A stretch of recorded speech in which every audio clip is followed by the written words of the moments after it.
The First Book of Kings. 1 Kings, chapter 1. When King David was very old, he could not keep warm, even when they put covers over him. So his attendants said to him, "Let us look for a young virgin to serve the king and take care of him. She can lie beside him, so that our lord the king may keep warm." Then they searched throughout Israel for a beautiful young woman, and found Abishag, a Shunammite, and brought her to the king. The woman was very beautiful. She took care of the king and waited on him, but the king had no sexual relations with her. Now Adonijah, whose mother was Haggith, put himself forward and said, "I will be king." So he got chariots and horses ready with 50 men to run ahead of him. His father had never rebuked him by asking, "Why do you behave as you do?" He was also very handsome, and was born next after Absalom. Adonijah conferred with Joab son of Zeruiah, and with Abiathar the priest, and they gave him their support. But Zadok the priest, Benaiah son of Jehoiada, Nathan the prophet, Shimei, and Rei, and David's special guard, did not join Adonijah. Adonijah then sacrificed sheep, cattle, and fattened calves at the stone of Zoheleth near Enrogel. He invited all his brothers, the king's sons, and all the royal officials of Judah, but he did not invite Nathan the prophet, or Benaiah, or the special guard, or his brother Solomon. Then Nathan asked Bathsheba, Solomon's mother, "Have you not heard that Adonijah the son of Haggith has become king, and our lord David knows nothing about it? Now then, let me advise you how you can save your own life and the life of your son Solomon. Go into King David and say to him, 'My lord the king, did you not swear to me, your servant, surely Solomon your son shall be king after me, and he will sit on my throne? Why then has Adonijah become king? While you're still there talking to the king, I will come in and add my word to what you have said.'" So Bathsheba went to see the aged king in his room, where Abishag the Shunammite was attending him. Bathsheba bowed down, prostrating herself before the king. "What is it you want?" the king asked. She said to him, "My lord, you yourself swore to me, your servant, by the Lord your God, Solomon your son shall become king after me, and he will sit on my throne. But now Adonijah has become king, and you, my lord the king, do not know about it. He has sacrificed great numbers of cattle, fattened calves, and sheep, and has invited all the king's sons, Abiathar the priest, and Joab the commander of the army, but he has not invited Solomon your servant. My lord the king, the eyes of all Israel are on you, to learn from you who will sit on the throne of my lord the king after him. Otherwise, as soon as my lord the king is laid to rest with his ancestors, I and my son Solomon will be treated as criminals." While she was still speaking with the king, Nathan the prophet arrived. And the king was told, "Nathan the prophet is here." So he went before the king and bowed with his face to the ground. Nathan said, "Have you, my lord the king, declared that Adonijah shall be king after you, and that he will sit on your throne? Today he has gone down and sacrificed great numbers of cattle, fattened calves, and sheep. He has invited all the king's sons, the commanders of the army, and Abiathar the priest. At this very moment they're eating and drinking with him and saying, 'Long live King Adonijah!' But me, your servant, and Zadok the priest, and Benaiah son of Jehoiada, and your servant Solomon he did not invite. Is this something my lord the king has done without letting his servants know who should sit on the throne of my lord the king after him?" Then King David said, "Call in Bathsheba." So she came into the king's presence and stood before him. The king then took an oath. "As surely as the Lord lives, who has delivered me out of every trouble, I will surely carry out this very day what I swore to you by the Lord, the God of Israel. Solomon, your son, shall be king after me, and he will sit on my throne in my place." Then Bathsheba bowed down with her face to the ground, prostrating herself before the king, and said, "May my lord King David live forever." King David said, Call in Zadok the priest, Nathan the prophet, and Benaiah son of Jehoiada. When they came before the king, he said to them, Take your lord's servants with you, and put Solomon my son on my mule, and take him down to Gihon. There shall Zadok the priest and Nathan the prophet anoint him king over Israel. Blow the trumpet and shout, Long live King Solomon! Then you are to go up with him, and he is to come and sit on my throne and reign in my place. I have appointed him ruler over Israel and Judah. Benaiah, son of Jehoiada, answered the king, Amen. May the Lord, the God of my lord the king, so declare it.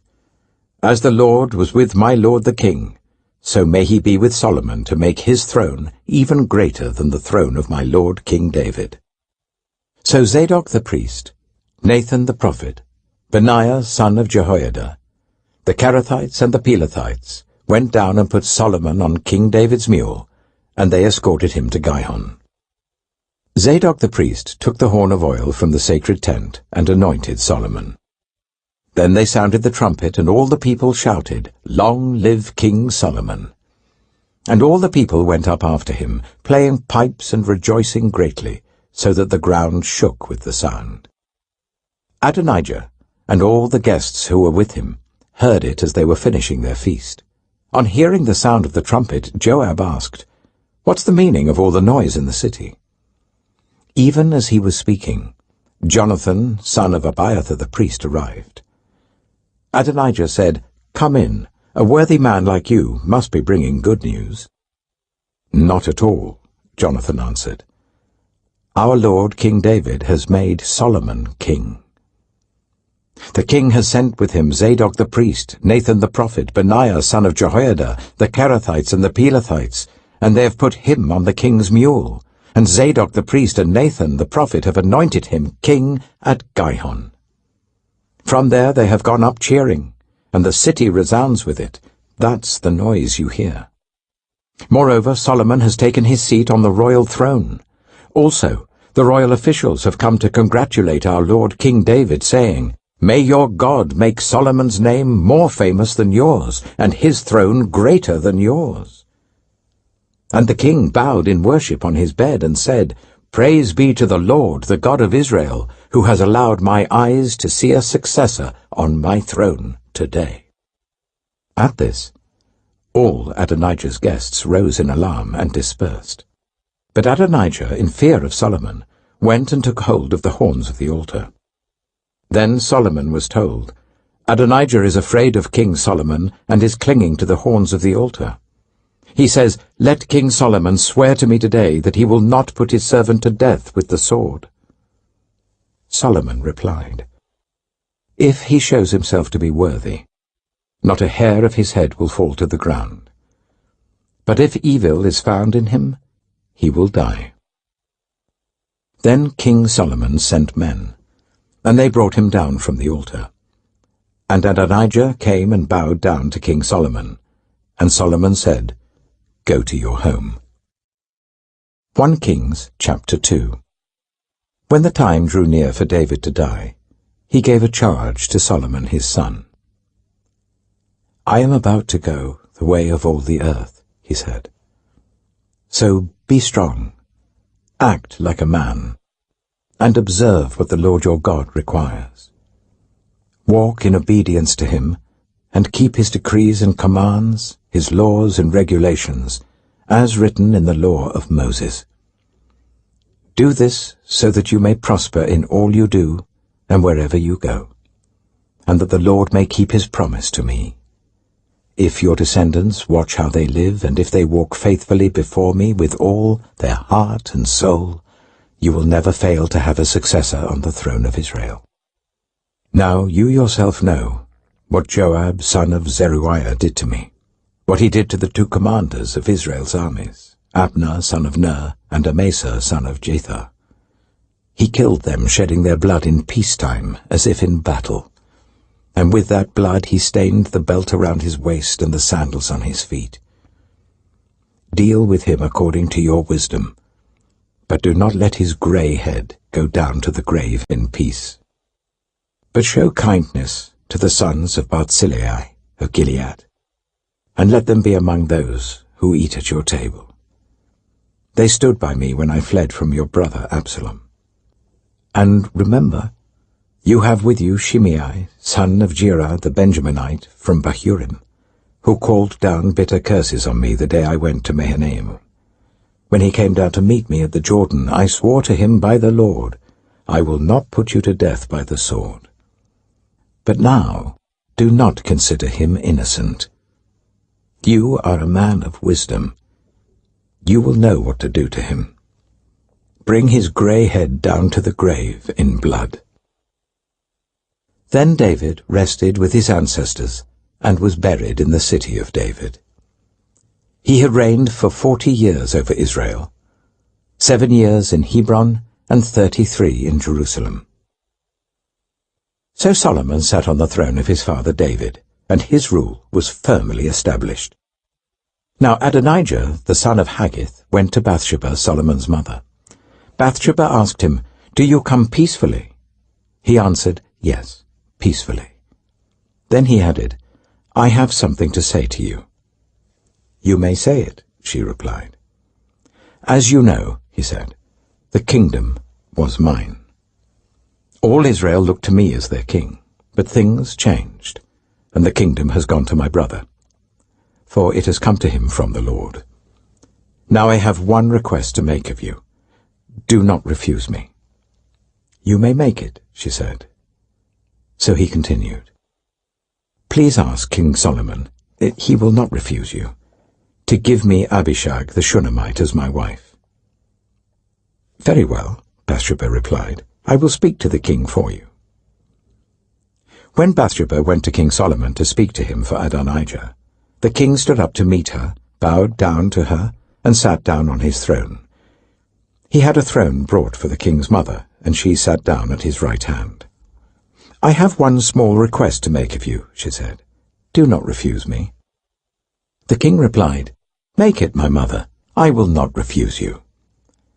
So she said, "Let Abishag the Shunammite be given in marriage to your brother Adonijah." King Solomon answered his mother, "Why do you request Abishag the Shunammite for Adonijah? You might as well request the kingdom for him. After all, he is my older brother. Yes, for him and for Abiathar the priest, and Joab son of Zeruiah." Then King Solomon swore by the Lord, "May God deal with me, be it ever so severely, if Adonijah does not pay with his life for this request. And now, as surely as the Lord lives, he who has established me securely on the throne of my father David, and has founded a dynasty for me as he promised, Adonijah shall be put to death today." So King Solomon gave orders to Benaiah son of Jehoiada, and he struck down Adonijah, and he died. To Abiathar the priest, the king said, "Go back to your fields in Anathoth. You deserve to die, but I will not put you to death now, because you carried the ark of the sovereign Lord before my father David, and shared all my father's hardships." So Solomon removed Abiathar from the priesthood of the Lord, fulfilling the word the Lord had spoken at Shiloh about the house of Eli. When the news reached Joab, who had conspired with Adonijah, though not with Absalom, he fled to the tent of the Lord and took hold of the horns of the altar. King Solomon was told that Joab had fled to the tent of the Lord and was beside the altar. Then Solomon ordered Benaiah son of Jehoiada, "Go, strike him down." So Benaiah entered the tent of the Lord and said to Joab, "The king says, 'Come out.' But he answered, 'No, I will die here.' Benaiah reported to the king, "This is how Joab answered me." Then the king commanded Benaiah, "Do as he says.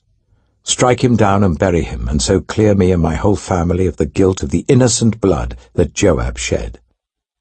The Lord will repay him for the blood he shed, because without my father David knowing it, he attacked 2 men and killed them with the sword. Both of them, Abner, son of Ner, commander of Israel's army, and Amasa, son of Jether, commander of Judah's army, were better men and more upright than he. May the guilt of their blood rest on the head of Joab and his descendants forever.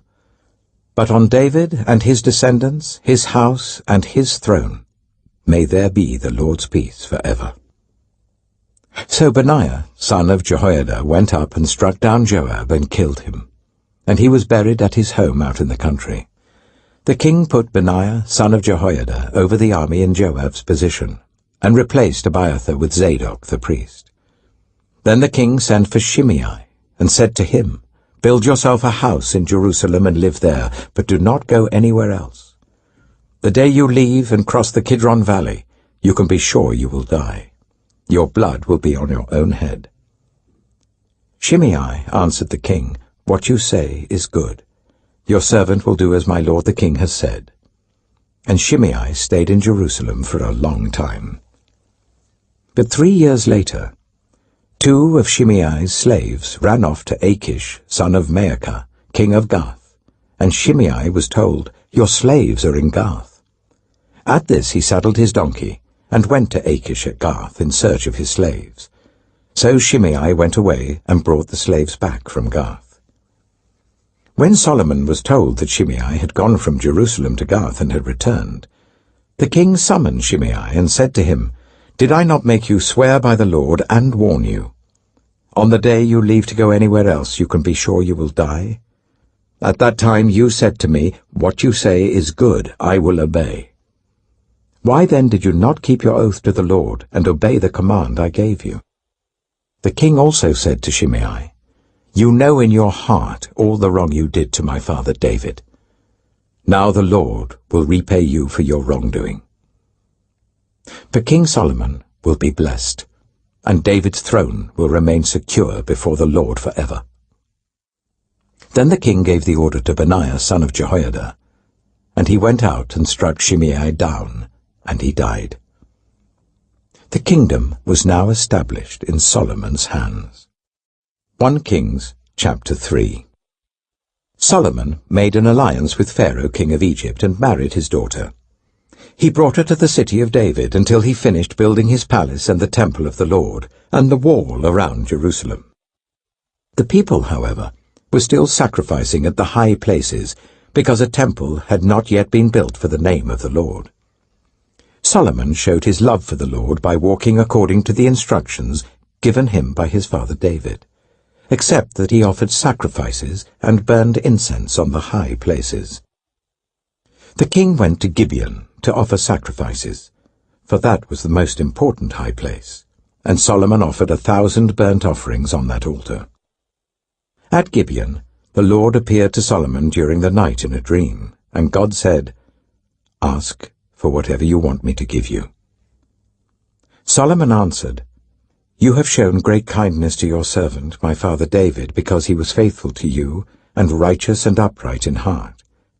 You have continued this great kindness to him, and have given him a son to sit on his throne this very day.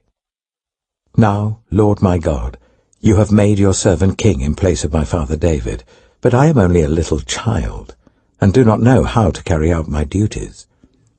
Your servant is here among the people you have chosen, a great people, too numerous to count or number. So give your servant a discerning heart, to govern your people, and to distinguish between right and wrong. For who is able to govern this great people of yours?" The Lord was pleased that Solomon had asked for this.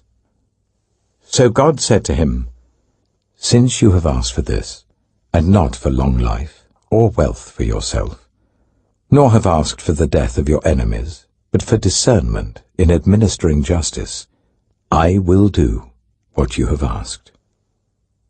I will give you a wise and discerning heart, so that there will never have been anyone like you, nor will there ever be.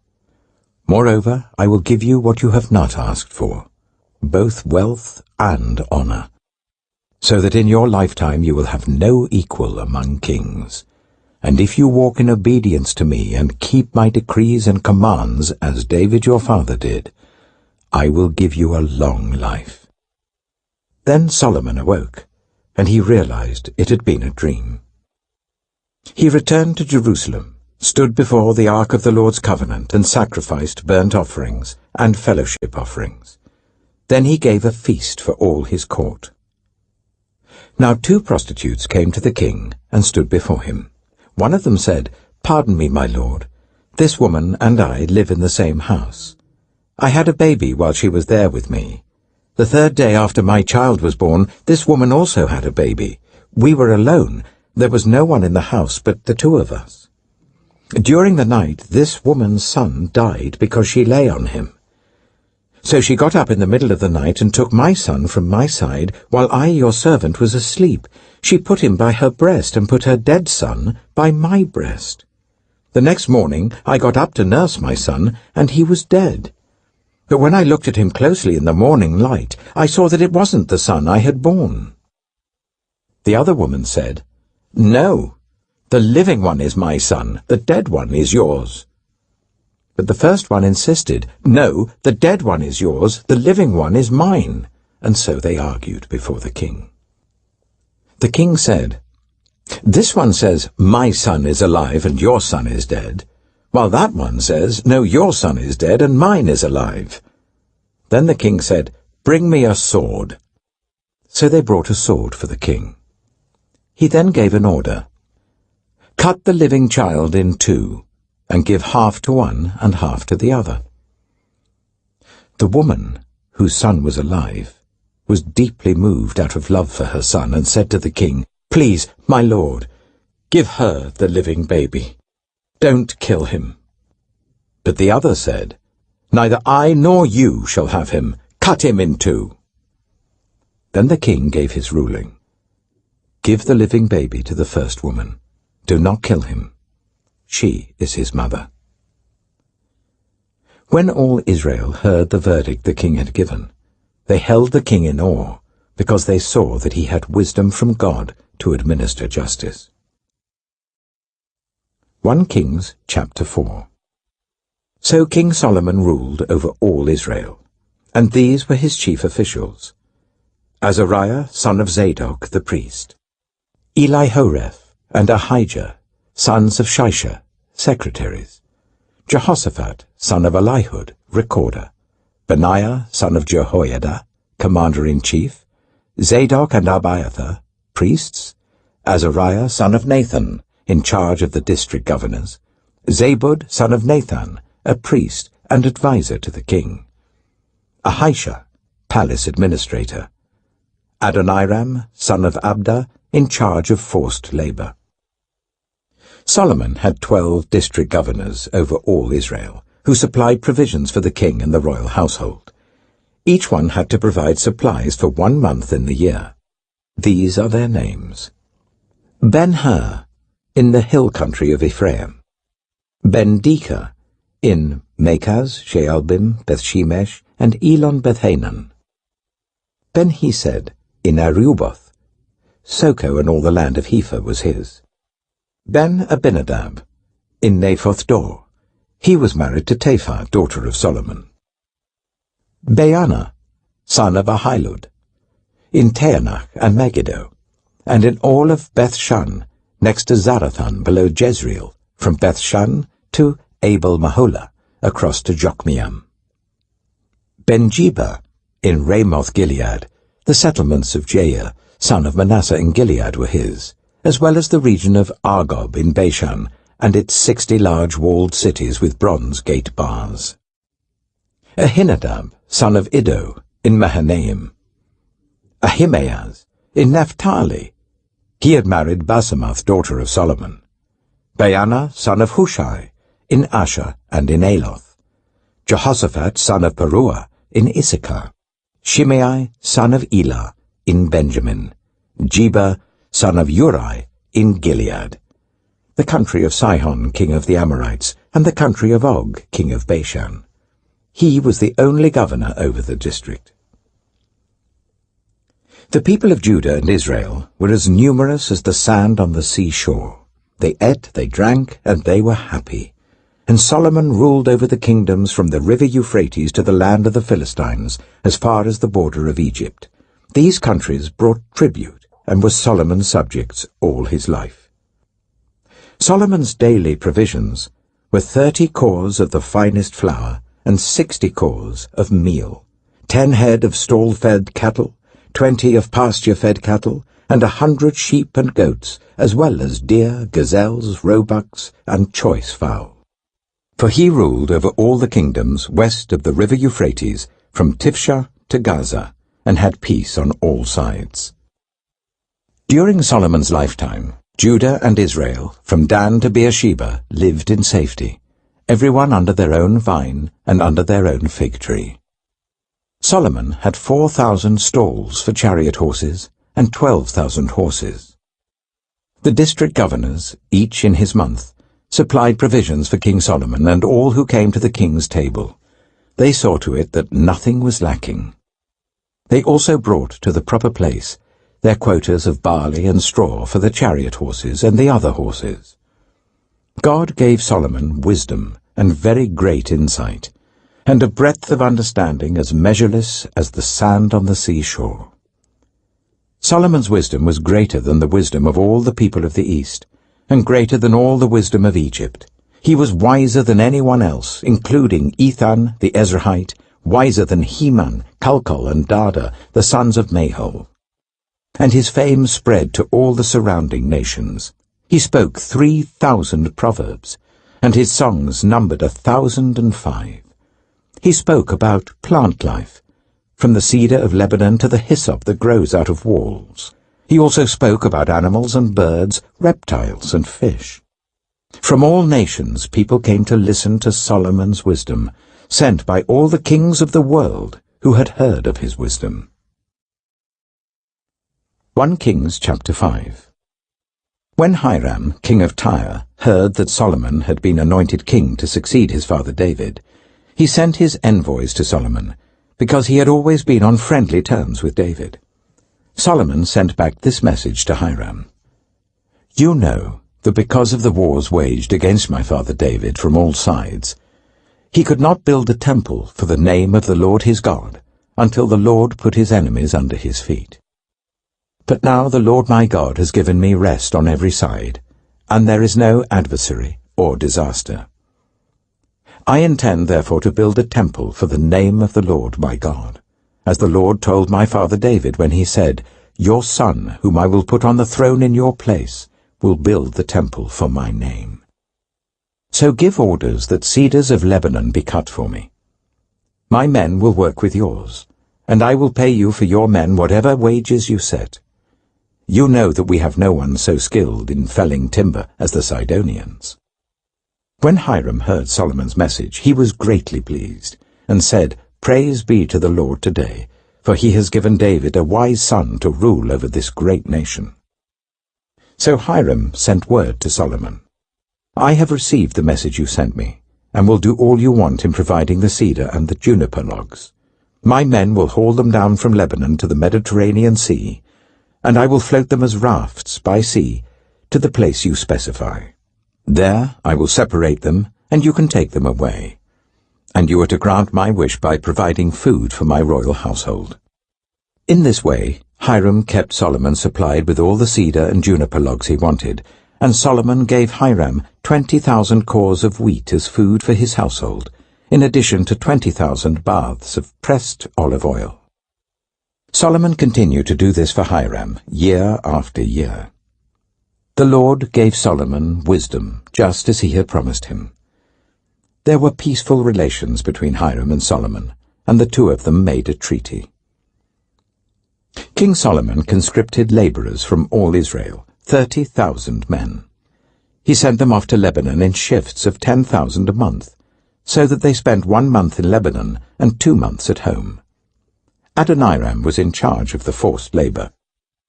Solomon had 70,000 carriers and 80,000 stonecutters in the hills, as well as 3,300 foremen who supervised the project and directed the workers.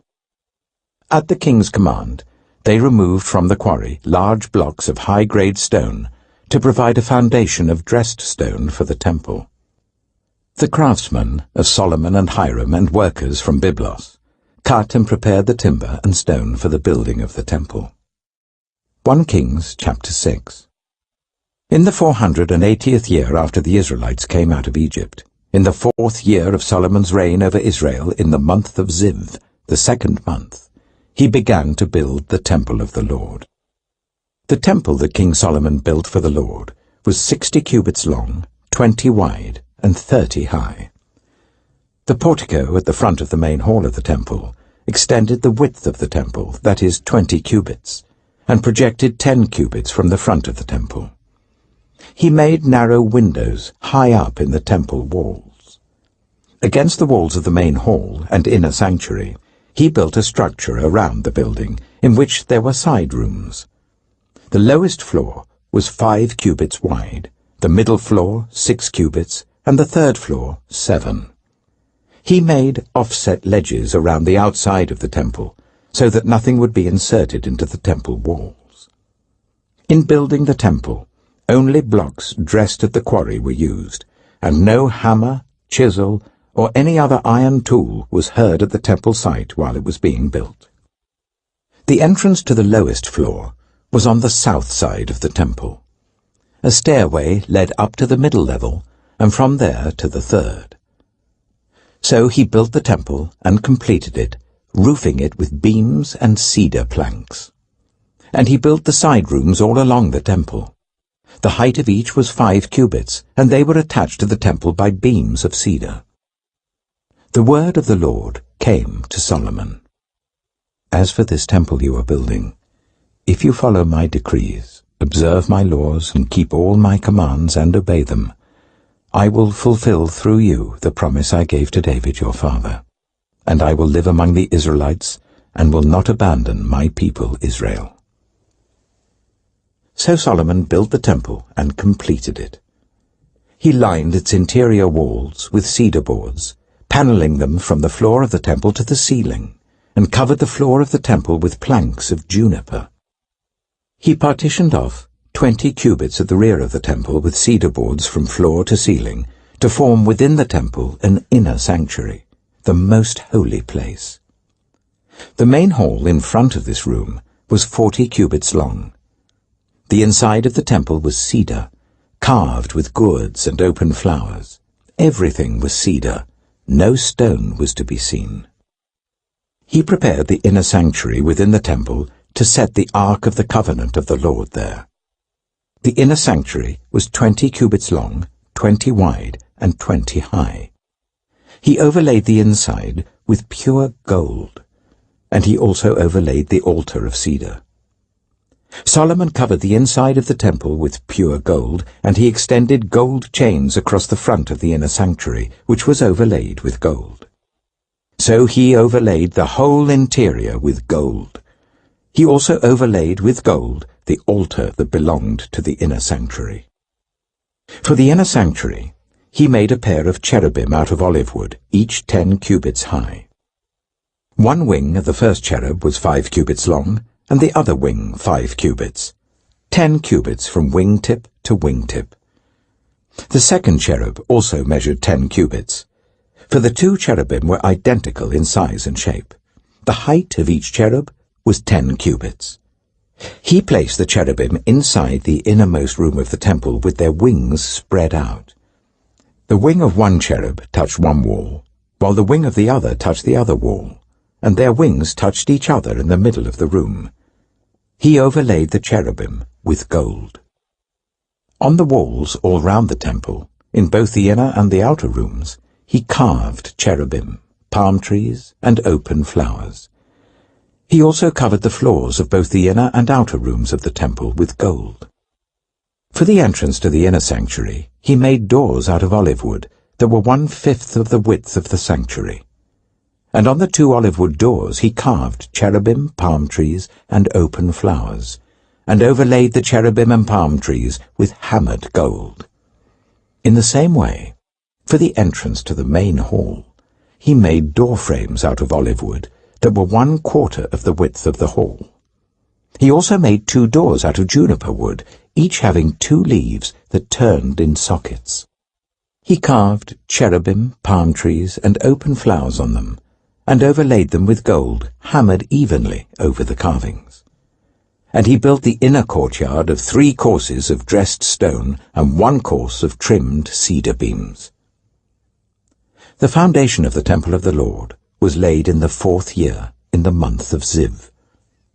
In the 11th year, in the month of Bul, the 8th month, the temple was finished in all its details according to its specifications. He had spent 7 years building it. 1 Kings chapter 7. It took Solomon 13 years, however, to complete the construction of his palace. He built the palace of the forest of Lebanon, 100 cubits long, 50 wide, and 30 high, with 4 rows of cedar columns supporting trimmed cedar beams. It was roofed with cedar above the beams that rested on the columns, 45 beams, 15 to a row. Its windows were placed high in sets of 3, facing each other. All the doorways had rectangular frames. They were in the front part in sets of 3, facing each other. He made a colonnade, 50 cubits long and 30 wide. In front of it was a portico, and in front of that were pillars and an overhanging roof. He built the throne hall, the hall of justice, where he was to judge, and he covered it with cedar from floor to ceiling. And the palace in which he was to live, set farther back, was similar in design. Solomon also made a palace like this hall for Pharaoh's daughter, whom he had married. All these structures, from the outside to the great courtyard and from foundation to eaves, were made of blocks of high-grade stone cut to size and smoothed on their inner and outer faces. The foundations were laid with large stones of good quality, some measuring 10 cubits and some 8. Above were high-grade stones cut to size and cedar beams. The great courtyard was surrounded by a wall of 3 courses of dressed stone and 1 course of trimmed cedar beams, as was the inner courtyard of the temple of the Lord with its portico. King Solomon sent to Tyre and brought Huram, whose mother was a widow from the tribe of Naphtali, and whose father was from Tyre and a skilled craftsman in bronze. Huram was filled with wisdom, with understanding, and with knowledge to do all kinds of bronze work. He came to King Solomon and did all the work assigned to him. He cast 2 bronze pillars, each 18 cubits high and 12 cubits in circumference. He also made 2 capitals of cast bronze to set on the tops of the pillars. Each capital was 5 cubits high. A network of interwoven chains adorned the capitals on top of the pillars, 7 for each capital. He made pomegranates in 2 rows encircling each network to decorate the capitals on top of the pillars. He did the same for each capital. The capitals on top of the pillars in the portico were in the shape of lilies, 4 cubits high. On the capitals of both pillars, above the bowl-shaped part next to the network, were the 200 pomegranates in rows all round. He erected the pillars at the portico of the temple. The pillar to the south he named Jachin, and the one to the north, Boaz. The capitals on top were in the shape of lilies, and so the work on the pillars was completed. He made the sea of cast metal, circular in shape, measuring 10 cubits from rim to rim and 5 cubits high. It took a line of 30 cubits to measure round it. Below the rim, gourds encircled it, 10 to a cubit. The gourds were cast in 2 rows, in one piece with the sea. The sea stood on 12 bulls, 3 facing north, 3 facing west, 3 facing south, and 3 facing east. The sea rested on top of them, and their hindquarters were towards the center. It was a handbreadth in thickness, and its rim was like the rim of a cup, like a lily blossom. It held 2,000 baths. He also made 10 movable stands of bronze. Each was 4 cubits long, 4 wide, and 3 high.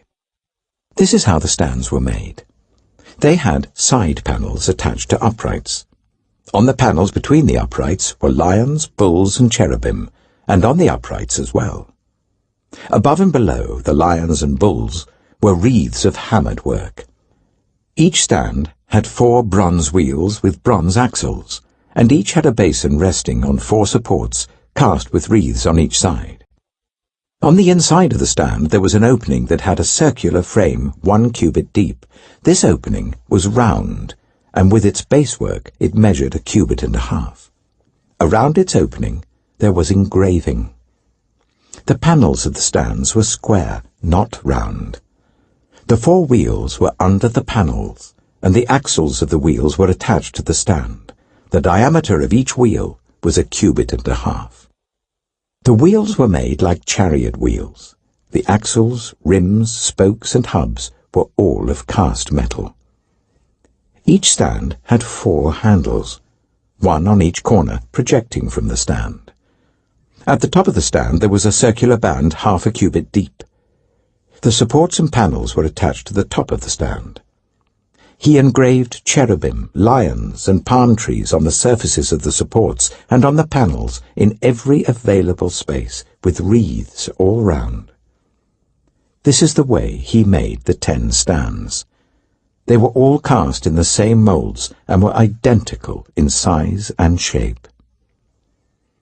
He then made 10 bronze basins, each holding 40 baths and measuring 4 cubits across, 1 basin to go on each of the 10 stands. He placed 5 of the stands on the south side of the temple and 5 on the north. He placed the sea on the south side, at the southeast corner of the temple. He also made the pots and shovels and sprinkling bowls. So Huram finished all the work he had undertaken for King Solomon in the temple of the Lord. The 2 pillars, the 2 bowl-shaped capitals on top of the pillars, the 2 sets of network decorating the 2 bowl-shaped capitals on top of the pillars, the 400 pomegranates for the 2 sets of network, 2 rows of pomegranates for each network decorating the bowl-shaped capitals on top of the pillars, the 10 stands with their 10 basins, the sea and the 12 bowls under it, the pots, shovels, and sprinkling bowls. All these objects that Huram made for King Solomon for the temple of the Lord were of burnished bronze. The king had them cast in clay moulds in the plain of the Jordan between Succoth and Zarethan. Solomon left all these things unweighed, because there were so many. The weight of the bronze was not determined.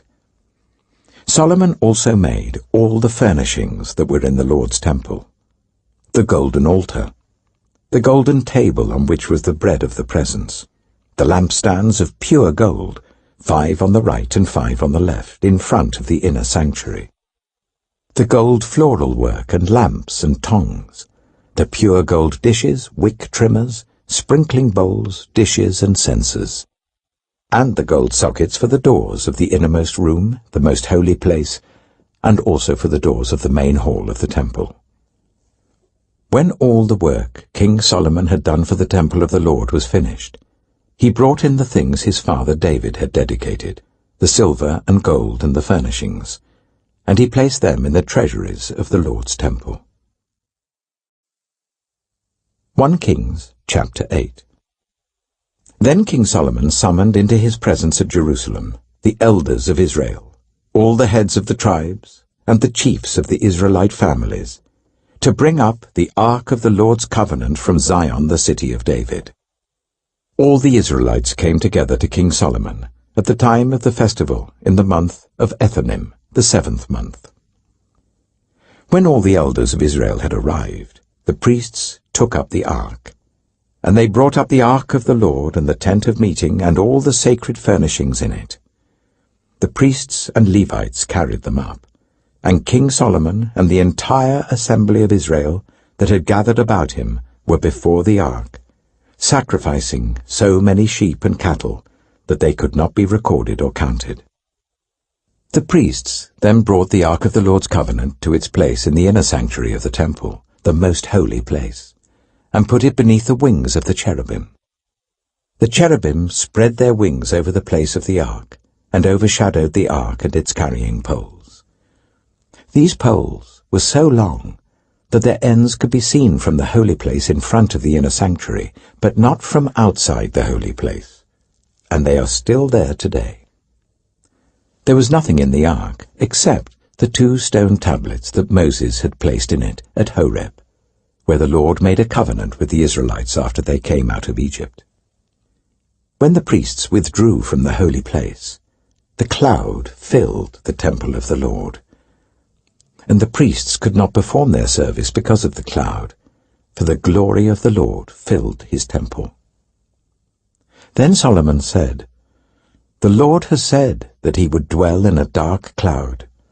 I have indeed built a magnificent temple for you, a place for you to dwell forever."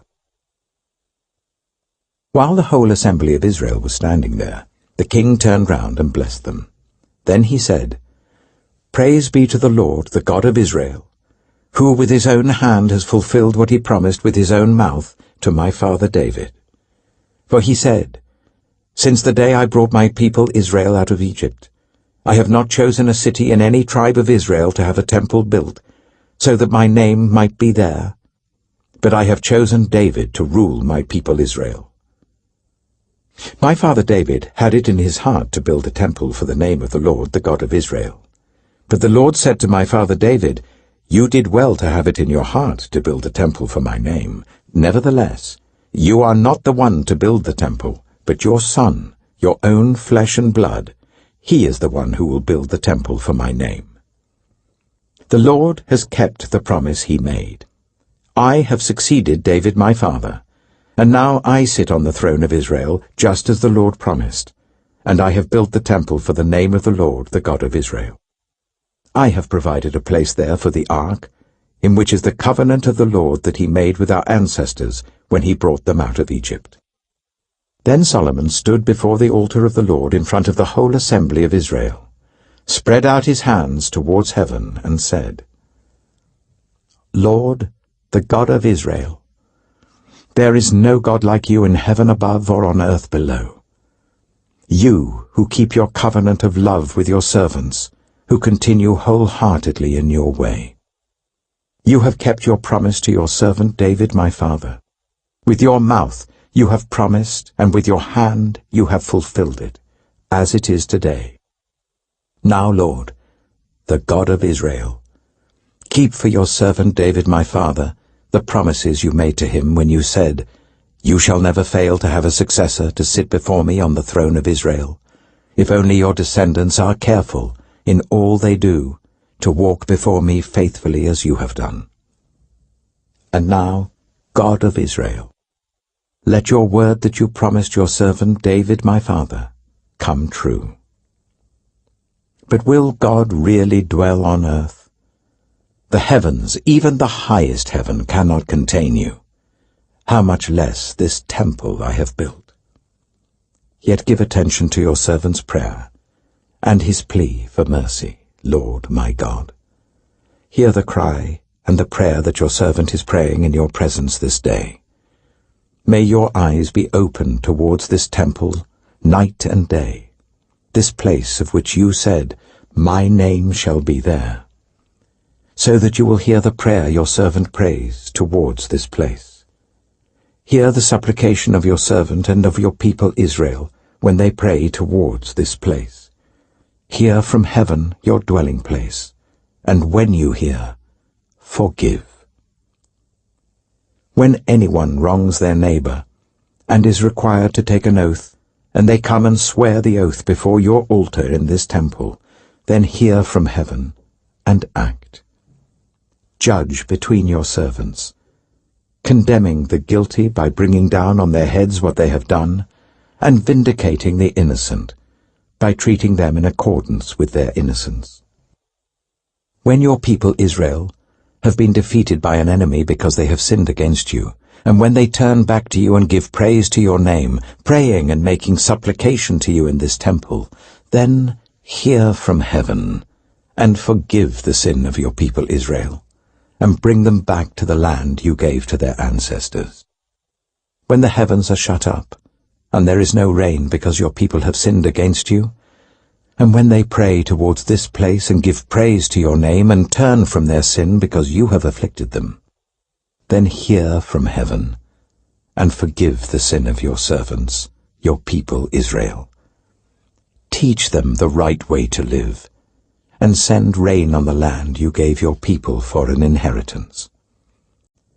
When famine or plague comes to the land, or blight or mildew, locusts or grasshoppers, or when an enemy besieges them in any of their cities, whatever disaster or disease may come, And when a prayer or plea is made by anyone among your people Israel, being aware of the afflictions of their own hearts, and spreading out their hands towards this temple, then hear from heaven, your dwelling place. Forgive and act. Deal with everyone according to all they do, since you know their hearts, for you alone know every human heart, so that they will fear you all the time they live in the land you gave our ancestors. As for the foreigner, who does not belong to your people Israel, but has come from a distant land because of your name, for they will hear of your great name and your mighty hand and your outstretched arm. When they come and pray towards this temple, then hear from heaven, your dwelling place. Do whatever the foreigner asks of you, so that all the peoples of the earth may know your name and fear you, as do your own people Israel, and may know that this house I have built bears your name. When your people go to war against their enemies, wherever you send them, and when they pray to the Lord towards the city you have chosen and the temple I have built for your name, then hear from heaven their prayer and their plea, and uphold their cause. When they sin against you, for there is no one who does not sin, and you become angry with them and give them over to their enemies, who take them captive to their own lands, far away or near. And if they have a change of heart in the land where they are held captive, and repent, and plead with you in the land of their captors, and say, We have sinned, we have done wrong, we have acted wickedly. And if they turn back to you with all their heart and soul in the land of their enemies who took them captive, and pray to you towards the land you gave their ancestors, towards the city you have chosen, and the temple I have built for your name, then from heaven, your dwelling place, hear their prayer and their plea, and uphold their cause. And forgive your people who have sinned against you.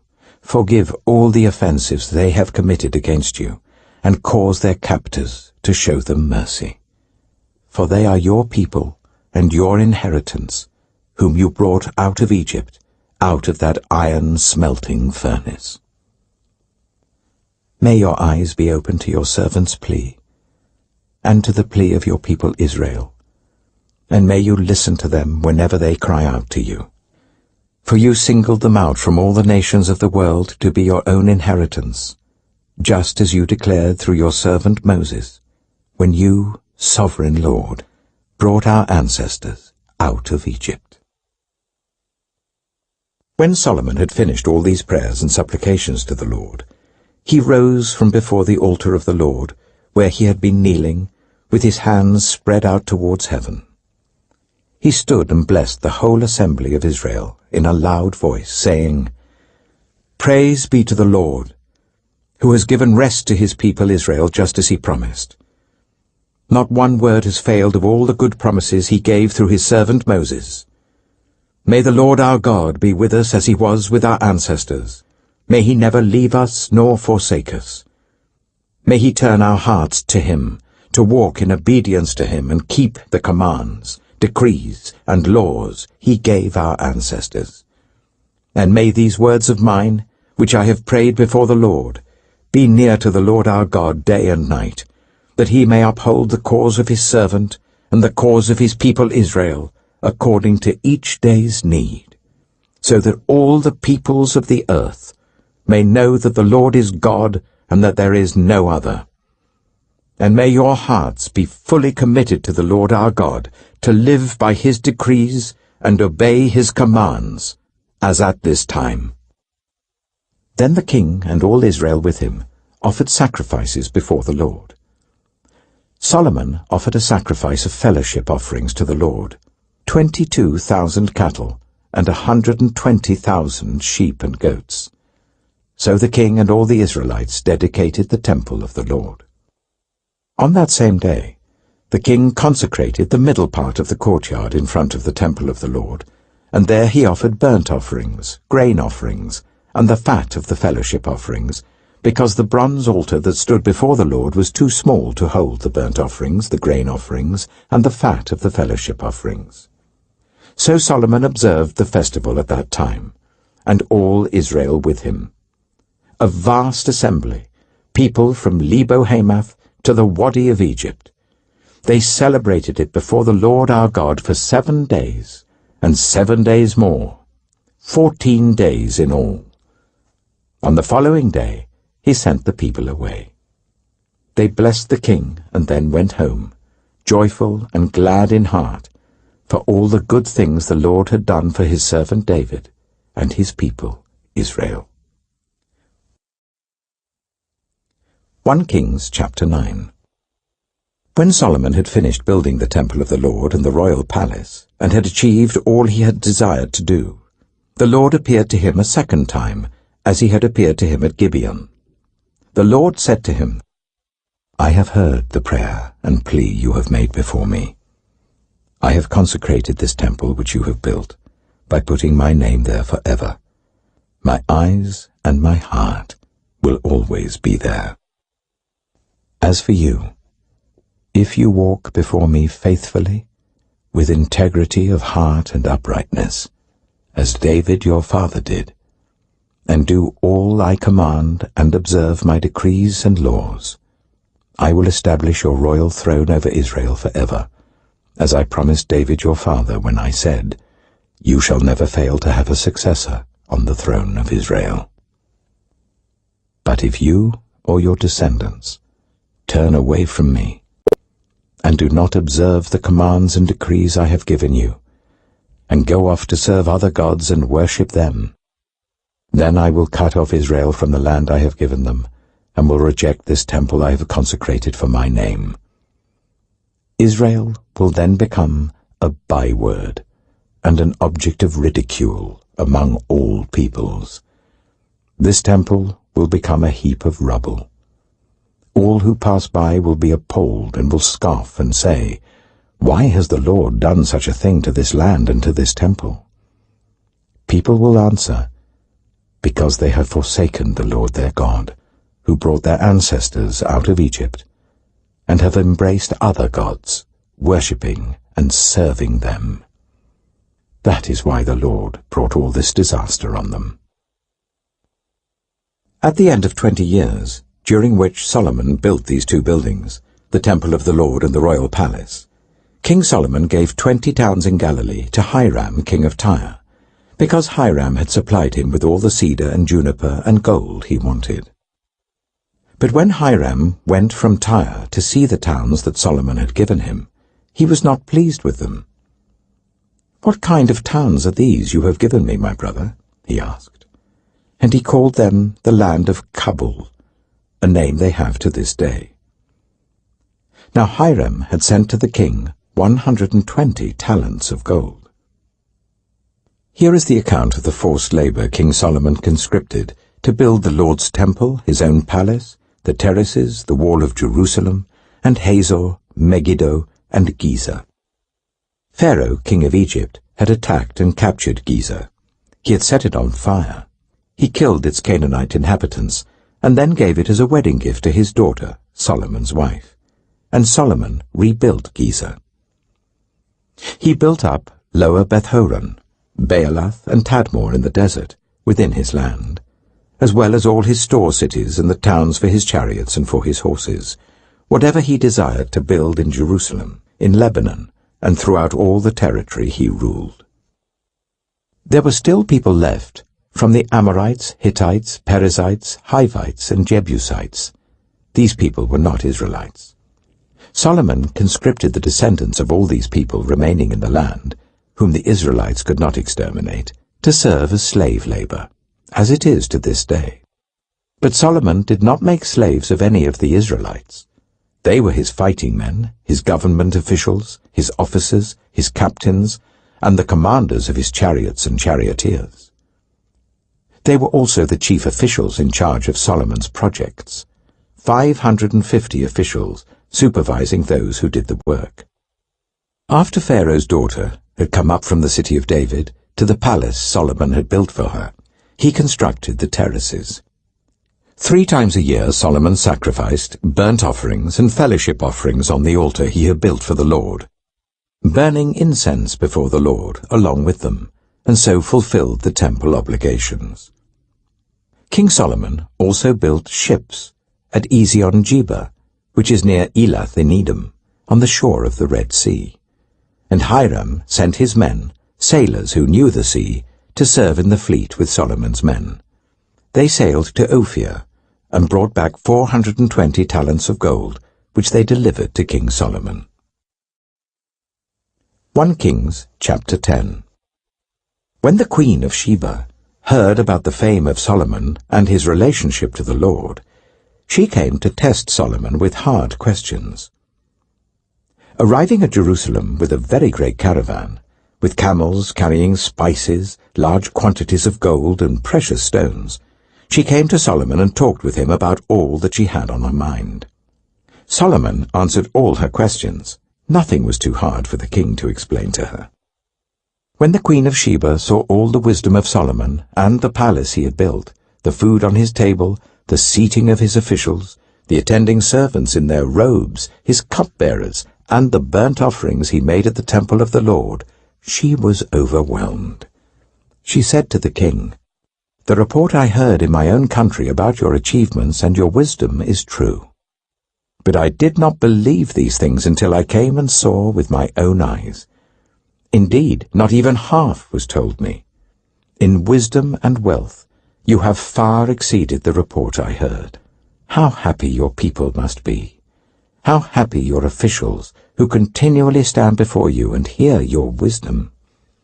Praise be to the Lord your God, who has delighted in you and placed you on the throne of Israel. Because of the Lord's eternal love for Israel, he has made you king to maintain justice and righteousness." And she gave the king 120 talents of gold, large quantities of spices and precious stones. Never again were so many spices brought in as those the Queen of Sheba gave to King Solomon.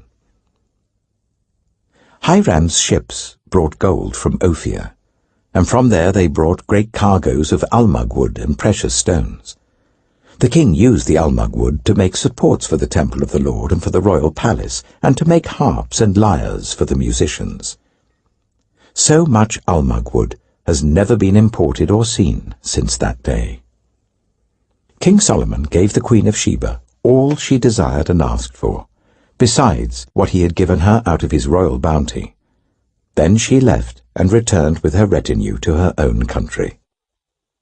The weight of the gold that Solomon received yearly was 666 talents, not including the revenues from merchants and traders and from all the Arabian kings and the governors of the territories. King Solomon made 200 large shields of hammered gold. 600 shekels of gold went into each shield. He also made 300 small shields of hammered gold, with 3 minas of gold in each shield. The king put them in the palace of the forest of Lebanon. Then the king made a great throne covered with ivory and overlaid with fine gold. The throne had 6 steps, and its back had a rounded top. On both sides of the seat were armrests, with a lion standing beside each of them. 12 lions stood on the 6 steps, one at either end of each step. Nothing like it had ever been made for any other kingdom. All King Solomon's goblets were gold, and all the household articles in the palace of the forest of Lebanon were pure gold. Nothing was made of silver, because silver was considered of little value in Solomon's days. The king had a fleet of trading ships at sea, along with the ships of Hiram. Once every 3 years it returned carrying gold, silver, and ivory, and apes and baboons. King Solomon was greater in riches and wisdom than all the other kings of the earth. The whole world sought audience with Solomon to hear the wisdom God had put in his heart. Year after year, everyone who came brought a gift, articles of silver and gold, robes, weapons and spices, and horses and mules. Solomon accumulated chariots and horses. He had 1,400 chariots and 12,000 horses, which he kept in the chariot cities, and also with him in Jerusalem. The king made silver as common in Jerusalem as stones, and cedar as plentiful as sycamore fig trees in the foothills. Solomon's horses were imported from Egypt and from Suchet. Royal merchants purchased them from Suchet at the current price. They imported a chariot from Egypt for 600 shekels of silver, and a horse for 150. They also exported them to all the kings of the Hittites and of the Arameans. 1 Kings chapter 11. King Solomon, however, loved many foreign women, besides Pharaoh's daughter: Moabites, Ammonites, Edomites, Sidonians, and Hittites. They were from nations about which the Lord had told the Israelites, "You must not intermarry with them, because they will surely turn your hearts after their gods." Nevertheless, Solomon held fast to them in love. He had 700 wives of royal birth and 300 concubines, and his wives led him astray. As Solomon grew old, his wives turned his heart after other gods, and his heart was not fully devoted to the Lord his God, as the heart of David his father had been. He followed Ashtoreth, the goddess of the Sidonians, and Molech, the detestable god of the Ammonites. So Solomon did evil in the eyes of the Lord. He did not follow the Lord completely, as David his father had done. On a hill east of Jerusalem, Solomon built a high place for Chemosh, the detestable god of Moab, and for Molech, the detestable god of the Ammonites. He did the same for all his foreign wives, who burned incense and offered sacrifices to their gods. The Lord became angry with Solomon because his heart had turned away from the Lord, the God of Israel, who had appeared to him twice. Although he had forbidden Solomon to follow other gods, Solomon did not keep the Lord's command. So the Lord said to Solomon, "Since this is your attitude, and you have not kept my covenant and my decrees, which I commanded you, I will most certainly tear the kingdom away from you and give it to one of your subordinates. Nevertheless, for the sake of David your father, I will not do it during your lifetime. I will tear it out of the hand of your son.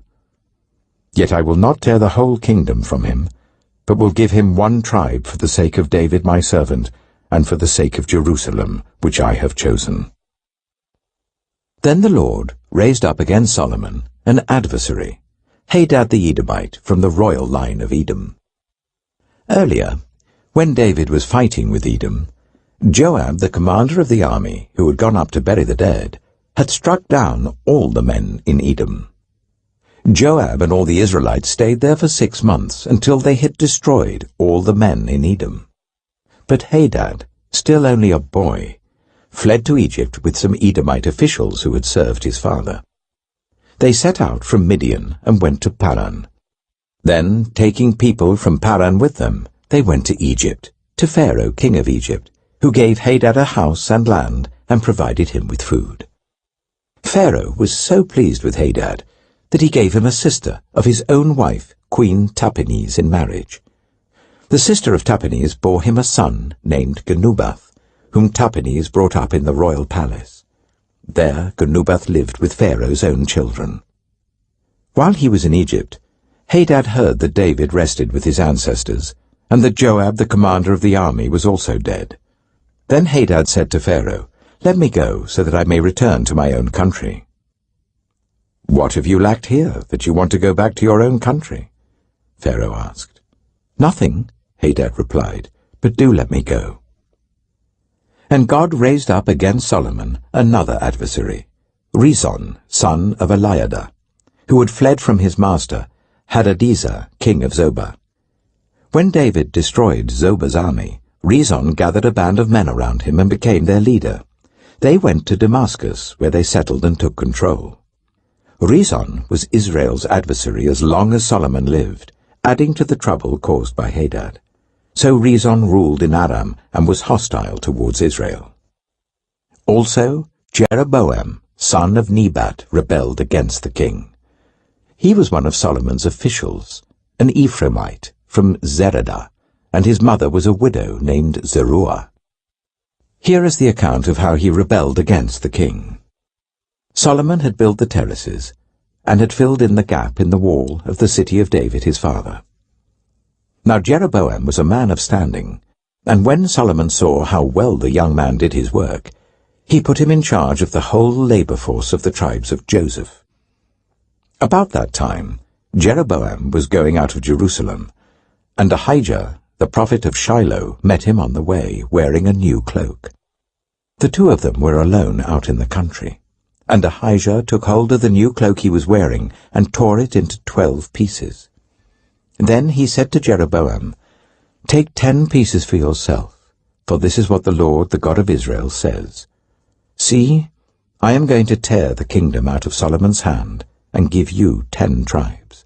But for the sake of my servant David and the city of Jerusalem, which I have chosen out of all the tribes of Israel, he will have 1 tribe.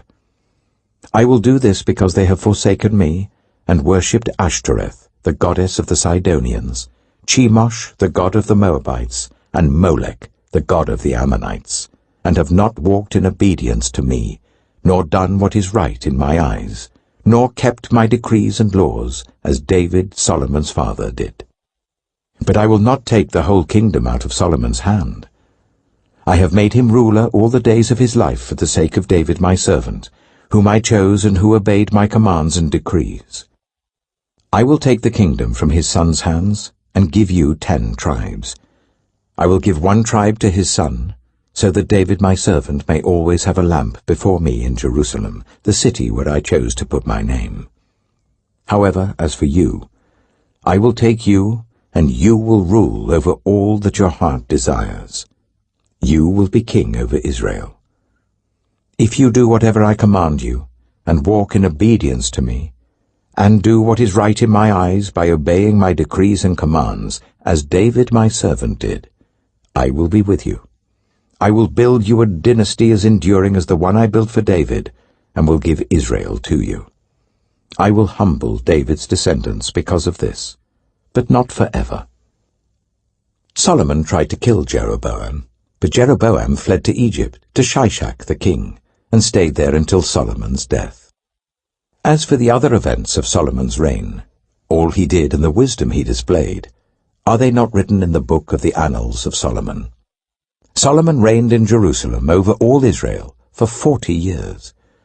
Then he rested with his ancestors and was buried in the city of David his father. And Rehoboam his son succeeded him as king. 1 Kings chapter 12. Rehoboam went to Shechem, for all Israel had gone there to make him king.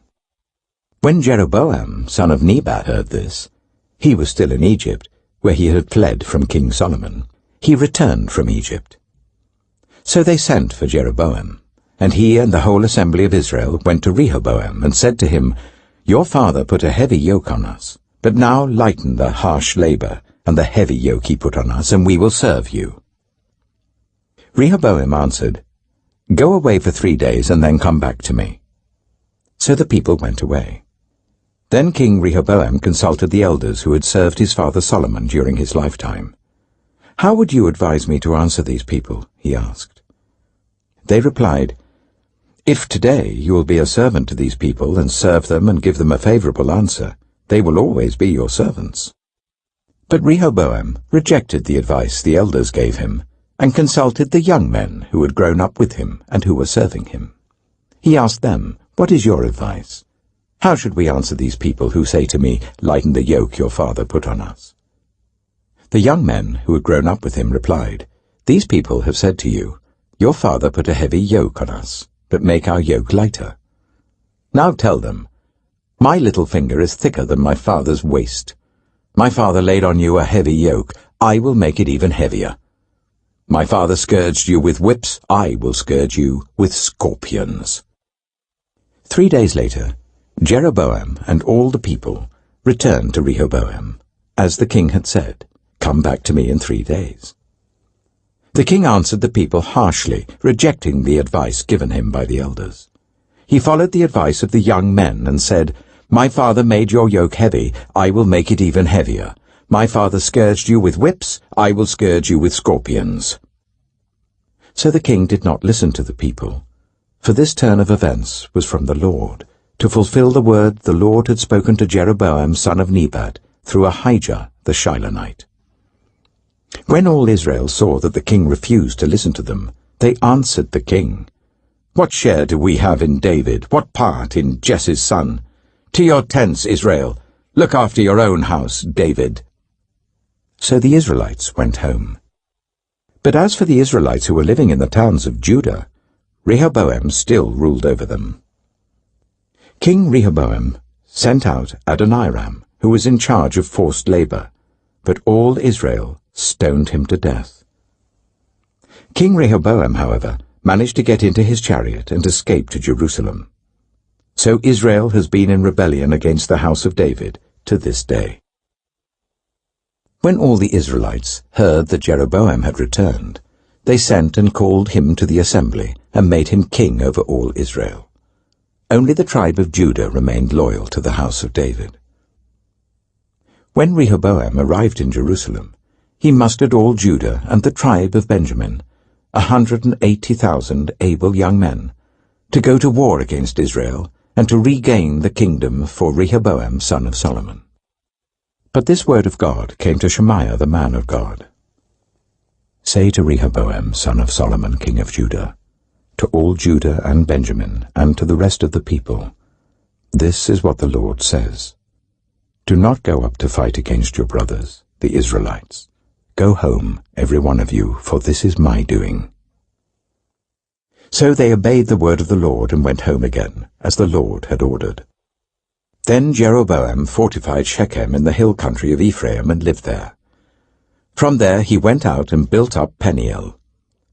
Jeroboam thought to himself, "The kingdom is now likely to revert to the house of David. If these people go up to offer sacrifices at the temple of the Lord in Jerusalem, they will again give their allegiance to their lord, Rehoboam king of Judah. They will kill me and return to King Rehoboam." After seeking advice, the king made 2 golden calves. He said to the people, "It is too much for you to go up to Jerusalem. Here are your gods, Israel, who brought you up out of Egypt."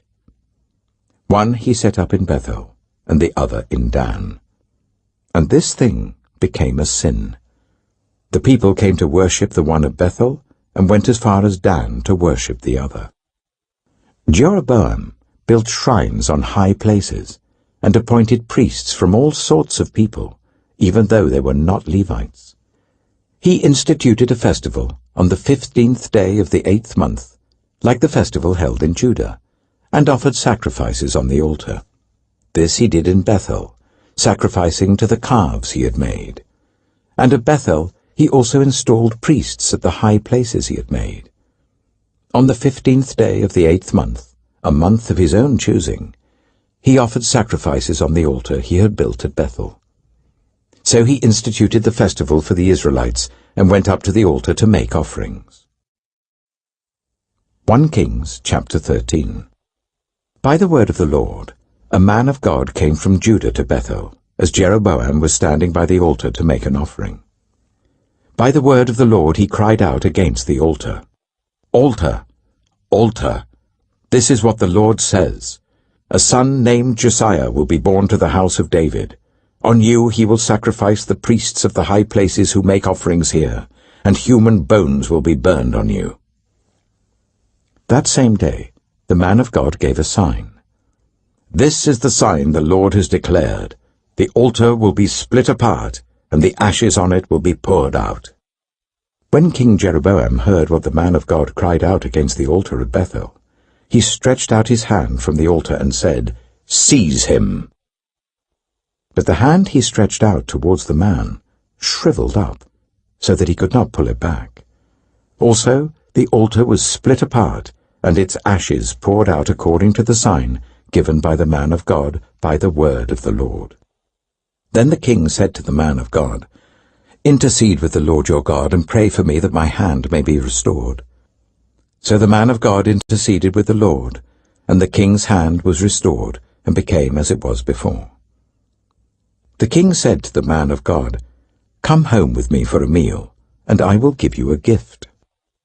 But the man of God answered the king, Even if you were to give me half your possessions, I would not go with you, nor would I eat bread or drink water here.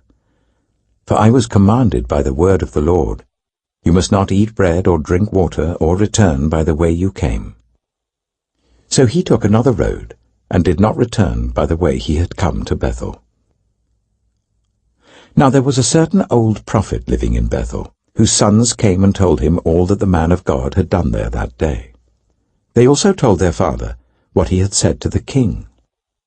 Their father asked them, which way did he go? And his sons showed him which road the man of God from Judah had taken. So he said to his sons, saddle the donkey for me. And when they had saddled the donkey for him, he mounted it, and rode after the man of God. He found him sitting under an oak tree, and asked, Are you the man of God who came from Judah? I am, he replied. So the prophet said to him, Come home with me and eat. The man of God said, I cannot turn back and go with you, nor can I eat bread or drink water with you in this place. I have been told by the word of the Lord, you must not eat bread or drink water there, or return by the way you came. The old prophet answered, I too am a prophet as you are. And an angel said to me by the word of the Lord, Bring him back with you to your house, so that he may eat bread and drink water. But he was lying to him. So the man of God returned with him, and ate and drank in his house. While they were sitting at the table, the word of the Lord came to the old prophet who had brought him back. He cried out to the man of God who had come from Judah, This is what the Lord says. You have defied the word of the Lord, and have not kept the command the Lord your God gave you. You came back and ate bread and drank water in the place where he told you not to eat or drink. Therefore your body will not be buried in the tomb of your ancestors. When the man of God had finished eating and drinking, the prophet who had brought him back saddled his donkey for him. As he went on his way, a lion met him on the road and killed him, and his body was left lying on the road with both the donkey and the lion standing beside it. Some people who passed by saw the body lying there, with the lion standing beside the body, and they went and reported it in the city where the old prophet lived. When the prophet who had brought him back from his journey heard of it, he said, It is the man of God who defied the word of the Lord. The Lord has given him over to the lion, which has mauled him and killed him, as the word of the Lord had warned him. The prophet said to his sons, Saddle the donkey for me. And they did so. Then he went out and found the body lying on the road, with the donkey and the lion standing beside it. The lion had neither eaten the body nor mauled the donkey. So the prophet picked up the body of the man of God, laid it on the donkey, and brought it back to his own city to mourn for him and bury him. Then he laid the body in his own tomb, and they mourned over him and said, Alas, my brother. After burying him, he said to his sons, When I die, bury me in the grave where the man of God is buried. Lay my bones beside his bones. For the message he declared by the word of the Lord against the altar in Bethel, and against all the shrines on the high places in the towns of Samaria, will certainly come true. Even after this, Jeroboam did not change his evil ways, but once more appointed priests for the high places from all sorts of people. Anyone who wanted to become a priest, he consecrated for the high places. This was the sin of the house of Jeroboam that led to its downfall and to its destruction from the face of the earth.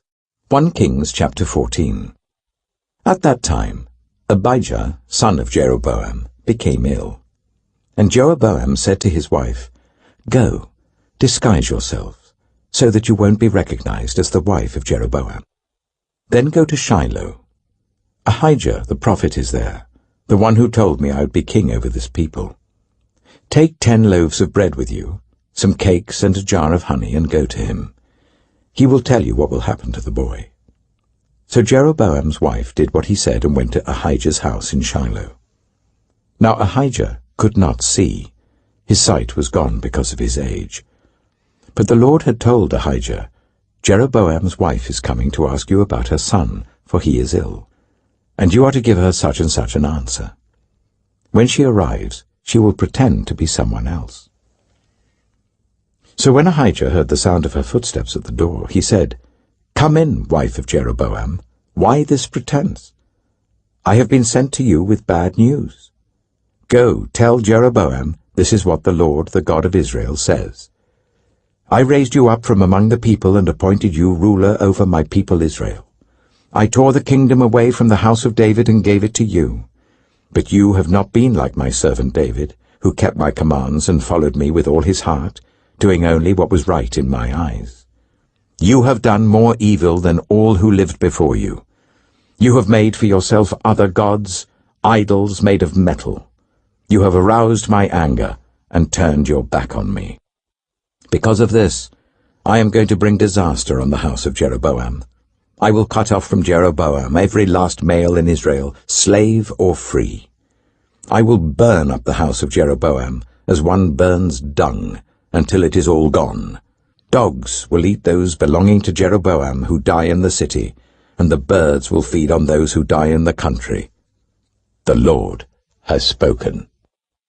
As for you, go back home. When you set foot in your city, the boy will die.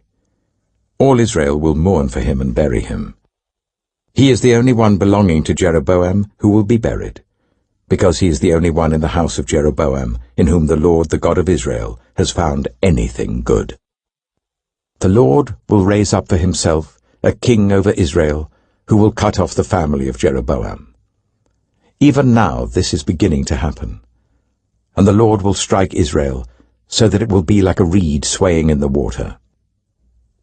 He will uproot Israel from this good land that he gave to their ancestors and scatter them beyond the river Euphrates, because they aroused the Lord's anger by making Asherah poles. And he will give Israel up because of the sins Jeroboam has committed and has caused Israel to commit. Then Jeroboam's wife got up and left and went to Tirzah. As soon as she stepped over the threshold of the house, the boy died. They buried him, and all Israel mourned for him, as the Lord had said through his servant the prophet Ahijah. The other events of Jeroboam's reign, his wars and how he ruled, are written in the book of the annals of the kings of Israel. He reigned for 22 years, and then rested with his ancestors. And Nadab, his son, succeeded him as king. Rehoboam, son of Solomon, was king in Judah. He was 41 years old when he became king, and he reigned for 17 years in Jerusalem, the city the Lord had chosen out of all the tribes of Israel in which to put his name. His mother's name was Naamah. She was an Ammonite. Judah did evil in the eyes of the Lord. By the sins they committed, they stirred up his jealous anger more than those who were before them had done. They also set up for themselves high places, sacred stones, and Asherah poles on every high hill and under every spreading tree. There were even male shrine prostitutes in the land. The people engaged in all the detestable practices of the nations the Lord had driven out before the Israelites. In the 5th year of King Rehoboam, Shishak, king of Egypt, attacked Jerusalem. He carried off the treasures of the temple of the Lord and the treasures of the royal palace. He took everything, including all the gold shields Solomon had made. So King Rehoboam made bronze shields to replace them, and assigned these to the commanders of the guard on duty at the entrance to the royal palace. Whenever the king went to the Lord's temple, the guards bore the shields, and afterwards they returned them to the guard room. As for the other events of Rehoboam's reign, and all he did, are they not written in the book of the annals of the kings of Judah? There was continual warfare between Rehoboam and Jeroboam, and Rehoboam rested with his ancestors, and was buried with them in the city of David. His mother's name was Naamah. She was an Ammonite, and Abijah his son succeeded him as king. 1 Kings chapter 15. In the 18th reign of the year of Jeroboam son of Nebat, Abijah became king of Judah, and he reigned in Jerusalem for 3 years. His mother's name was Maacah, daughter of Abishalom. He committed all the sins his father had done before him, His heart was not fully devoted to the Lord his God, as the heart of David his forefather had been. Nevertheless, for David's sake, the Lord his God gave him a lamp in Jerusalem, by raising up a son to succeed him, and by making Jerusalem strong. For David had done what was right in the eyes of the Lord, and had not failed to keep any of the Lord's commands all the days of his life, except in the case of Uriah the Hittite. There was war between Abijah and Jeroboam throughout Abijah's lifetime. As for the other events of Abijah's reign and all he did, are they not written in the book of the annals of the kings of Judah? There was war between Abijah and Jeroboam. And Abijah rested with his ancestors and was buried in the city of David. And Asa his son succeeded him as king. In the 20th year of Jeroboam king of Israel, Asa became king of Judah, and he reigned in Jerusalem for 41 years. His grandmother's name was Maacah, daughter of Abishalom.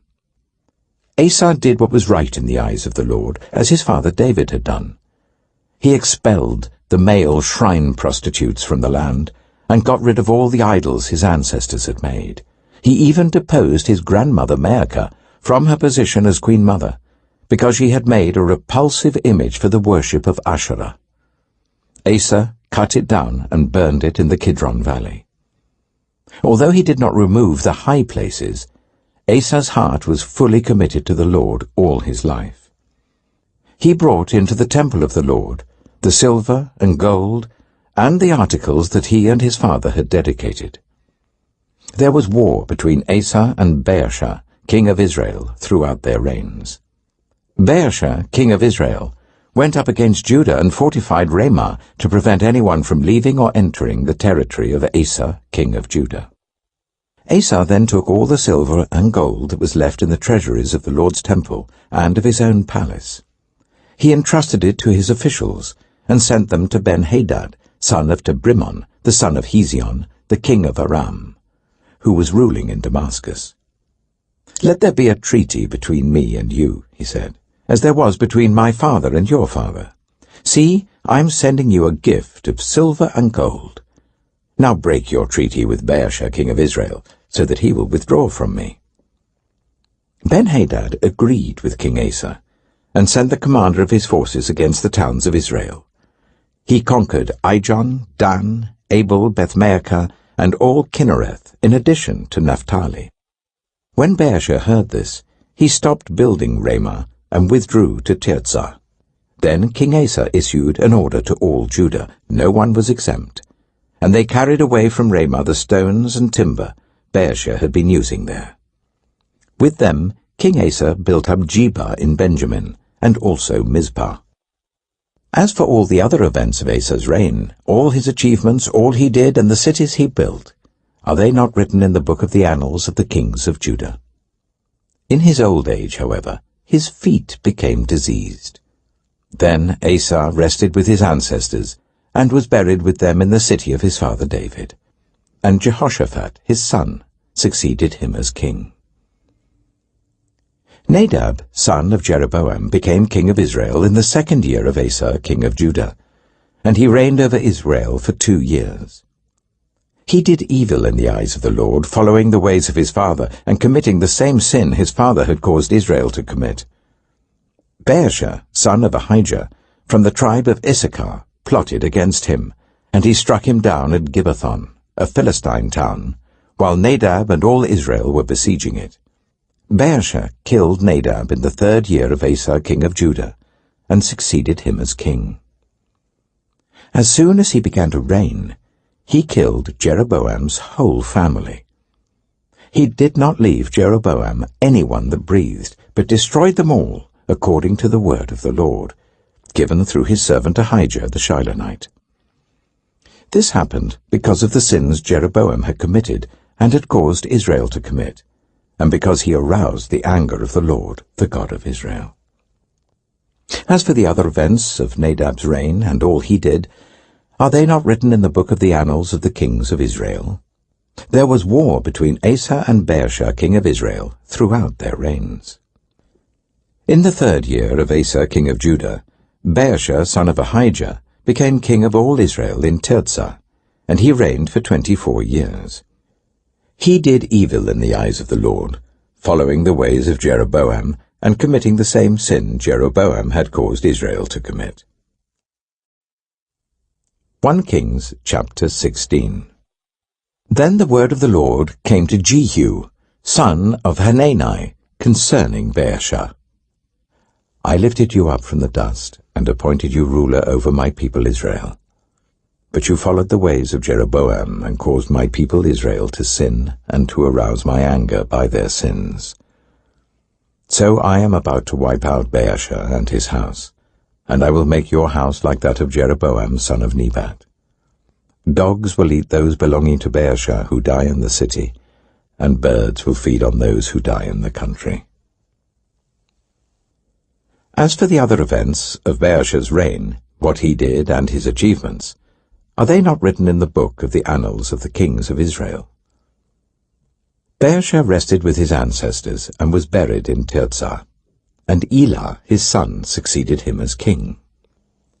Moreover, the word of the Lord came through the prophet Jehu, son of Hanani, to Baasha and his house, because of all the evil he had done in the eyes of the Lord, arousing his anger by the things he did, becoming like the house of Jeroboam, and also because he destroyed it. In the 26th year of Asa king of Judah, Elah son of Baasha became king of Israel, and he reigned in Tirzah for 2 years. Zimri, one of his officials, who had command of half his chariots, plotted against him. Elah was in Tirzah at the time, getting drunk in the home of Arza, the palace administrator at Tirzah. Zimri came in, struck him down, and killed him in the 27th year of Asa king of Judah. Then he succeeded him as king. As soon as he began to reign and was seated on the throne, he killed off Baasha's whole family. He did not spare a single male, whether relative or friend. So Zimri destroyed the whole family of Baasha in accordance with the word of the Lord spoken against Baasha through the prophet Jehu, because of all the sins Baasha and his son Elah had committed and had caused Israel to commit, so that they aroused the anger of the Lord, the God of Israel, by their worthless idols. As for the other events of Elah's reign and all he did, are they not written in the book of the annals of the kings of Israel? In the 27th year of Asa king of Judah, Zimri reigned in Tirzah for 7 days. The army was encamped near Gibbethon, a Philistine town. When the Israelites in the camp heard that Zimri had plotted against the king and murdered him, they proclaimed Omri, the commander of the army, king over Israel, that very day there in the camp. Then Omri and all the Israelites with him withdrew from Gibbethon and laid siege to Tirzah. When Zimri saw that the city was taken, he went into the citadel of the royal palace and set the palace on fire around him. So he died because of the sins he had committed, doing evil in the eyes of the Lord, and following the ways of Jeroboam, and committing the same sin Jeroboam had caused Israel to commit. As for the other events of Zimri's reign and the rebellion he carried out, are they not written in the book of the annals of the kings of Israel? Then the people of Israel were split into 2 factions. Half supported Tibni, son of Ginath, for king, and the other half supported Omri. But Omri's followers proved stronger than those of Tibni, son of Ginath. So Tibni died, and Omri became king. In the 31st year of Asa king of Judah, Omri became king of Israel, and he reigned for 12 years, 6 of them in Tirzah. He bought the hill of Samaria from Shema for 2 talents of silver, and built a city on the hill, calling it Samaria, after Shema, the name of the former owner of the hill. But Omri did evil in the eyes of the Lord, and sinned more than all those before him. He followed completely the ways of Jeroboam son of Nebat, committing the same sin Jeroboam had caused Israel to commit, so that they aroused the anger of the Lord, the God of Israel, by their worthless idols. As for the other events of Omri's reign, what he did and the things he achieved, are they not written in the book of the annals of the kings of Israel? Omri rested with his ancestors and was buried in Samaria, and Ahab, his son, succeeded him as king. In the 38th year of Asa, king of Judah, Ahab, son of Omri, became king of Israel, and he reigned in Samaria over Israel for 22 years. Ahab, son of Omri, did more evil in the eyes of the Lord than any of those before him. He not only considered it trivial to commit the sins of Jeroboam, son of Nebat, but he also married Jezebel, daughter of Ethbaal, king of the Sidonians, and began to serve Baal and worship him. He set up an altar for Baal in the temple of Baal that he built in Samaria. Ahab also made an Asherah pole, and did more to arouse the anger of the Lord, the God of Israel, than did all the kings of Israel before him. In Ahab's time, Hiel of Bethel rebuilt Jericho. He laid its foundation at the cost of his firstborn son Abiram, and he set up its gates at the cost of his youngest son Segub, in accordance with the word of the Lord spoken by Joshua, son of Nun. 1 Kings chapter 17. Now Elijah the Tishbite, from Tishbe in Gilead, said to Ahab, As the Lord, the God of Israel, lives, whom I serve, there will be neither dew nor rain in the next few years, except at my word. Then the word of the Lord came to Elijah, Leave here, turn eastward and hide in the Cherith ravine, east of the Jordan. You will drink from the brook, and I have instructed the ravens to supply you with food there. So he did what the Lord had told him. He went to the Cherith ravine, east of the Jordan, and stayed there. The ravens brought him bread and meat in the morning, and bread and meat in the evening, and he drank from the brook. Some time later the brook dried up because there had been no rain in the land. Then the word of the Lord came to him, Go at once to Zarephath, in the region of Sidon, and stay there. I have instructed a widow there to supply you with food. So he went to Zarephath. When he came to the town gate, a widow was there gathering sticks. He called to her and asked, Would you bring me a little water in a jar, so I may have a drink?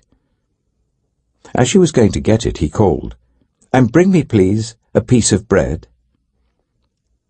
As surely as the Lord your God lives, she replied, I don't have any bread, only a handful of flour in a jar and a little olive oil in a jug.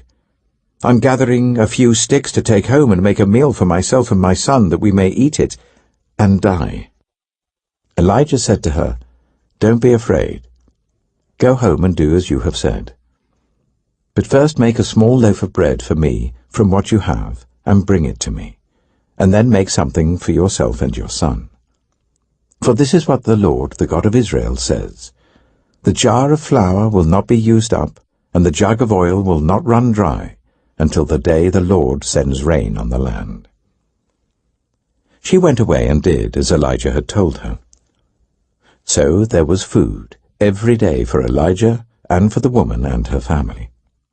For the jar of flour was not used up, and the jug of oil did not run dry, in keeping with the word of the Lord spoken by Elijah. Some time later, the son of the woman who owned the house became ill. He grew worse and worse, and finally stopped breathing. She said to Elijah, What do you have against me, man of God? Did you come to remind me of my sin and kill my son? Give me your son, Elijah replied. He took him from her arms, carried him to the upper room where he was staying, and laid him on his bed. Then he cried out to the Lord, Lord my God, have you brought tragedy even on this widow I am staying with, by causing her son to die? Then he stretched himself out on the boy 3 times, and cried out to the Lord, Lord my God, let this boy's life return to him. The Lord heard Elijah's cry, and the boy's life returned to him, and he lived. Elijah picked up the child and carried him down from the room into the house. He gave him to his mother and said, Look, your son is alive. Then the woman said to Elijah, Now I know that you are a man of God, and that the word of the Lord from your mouth is the truth. 1 Kings chapter 18. After a long time, in the 3rd year, The word of the Lord came to Elijah. Go and present yourself to Ahab, and I will send rain on the land. So Elijah went to present himself to Ahab. Now the famine was severe in Samaria, and Ahab had summoned Obadiah, his palace administrator. Obadiah was a devout believer in the Lord. While Jezebel was killing off the Lord's prophets, Obadiah had taken 100 prophets and hidden them in 2 caves, 50 in each, and had supplied them with food and water. Ahab said to Obadiah, Go through the land to all the springs and valleys. Maybe we can find some grass to keep the horses and mules alive, so we'll not have to kill any of our animals. So they divided the land they were to cover, Ahab going in one direction and Obadiah in another. As Obadiah was walking along, Elijah met him. Obadiah recognized him, bowed to the ground, and said, Is it really you, my lord Elijah? Yes, he replied. Go tell your master, Elijah is here. What have I done wrong, asked Obadiah, that you are handing your servant over to Ahab to be put to death? As surely as the Lord your God lives, there's not a nation or kingdom where my master has not sent someone to look for you. And whenever a nation or kingdom claimed you were not there, he made them swear they could not find you. But now you tell me to go to my master and say, Elijah is here. I don't know where the Spirit of the Lord may carry you when I leave you. If I go and tell Ahab and he doesn't find you, he'll kill me. Yet I, your servant, have worshipped the Lord since my youth. Haven't you heard, my Lord, what I did while Jezebel was killing the prophets of the Lord? I hid 100 of the Lord's prophets in 2 caves, 50 in each, and supplied them with food and water, and now you tell me to go to my master and say, Elijah is here? He will kill me. Elijah said, As the Lord Almighty lives, whom I serve, I will surely present myself to Ahab today. So Obadiah went to meet Ahab and told him, and Ahab went to meet Elijah. When he saw Elijah, he said to him, Is that you, you troubler of Israel? I've not made trouble for Israel, Elijah replied, but you and your father's family have. You have abandoned the Lord's commands and have followed the Baals. Now summon the people from all over Israel to meet me on Mount Carmel, and bring the 450 prophets of Baal and the 400 prophets of Asherah who eat at Jezebel's table. So Ahab sent word throughout all Israel and assembled the prophets on Mount Carmel. Elijah went before the people and said, How long will you waver between 2 opinions? If the Lord is God, follow him. But if Baal is God, follow him.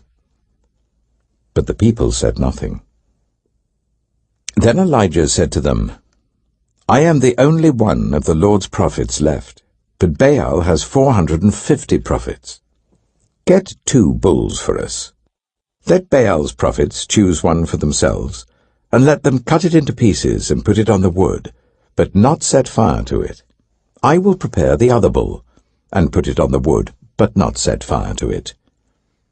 Then you call on the name of your God, and I will call on the name of the Lord. The God who answers by fire, he is God. Then all the people said, What you say is good. Elijah said to the prophets of Baal, Choose one of the bulls and prepare it first, since there are so many of you. Call on the name of your God, but do not light the fire.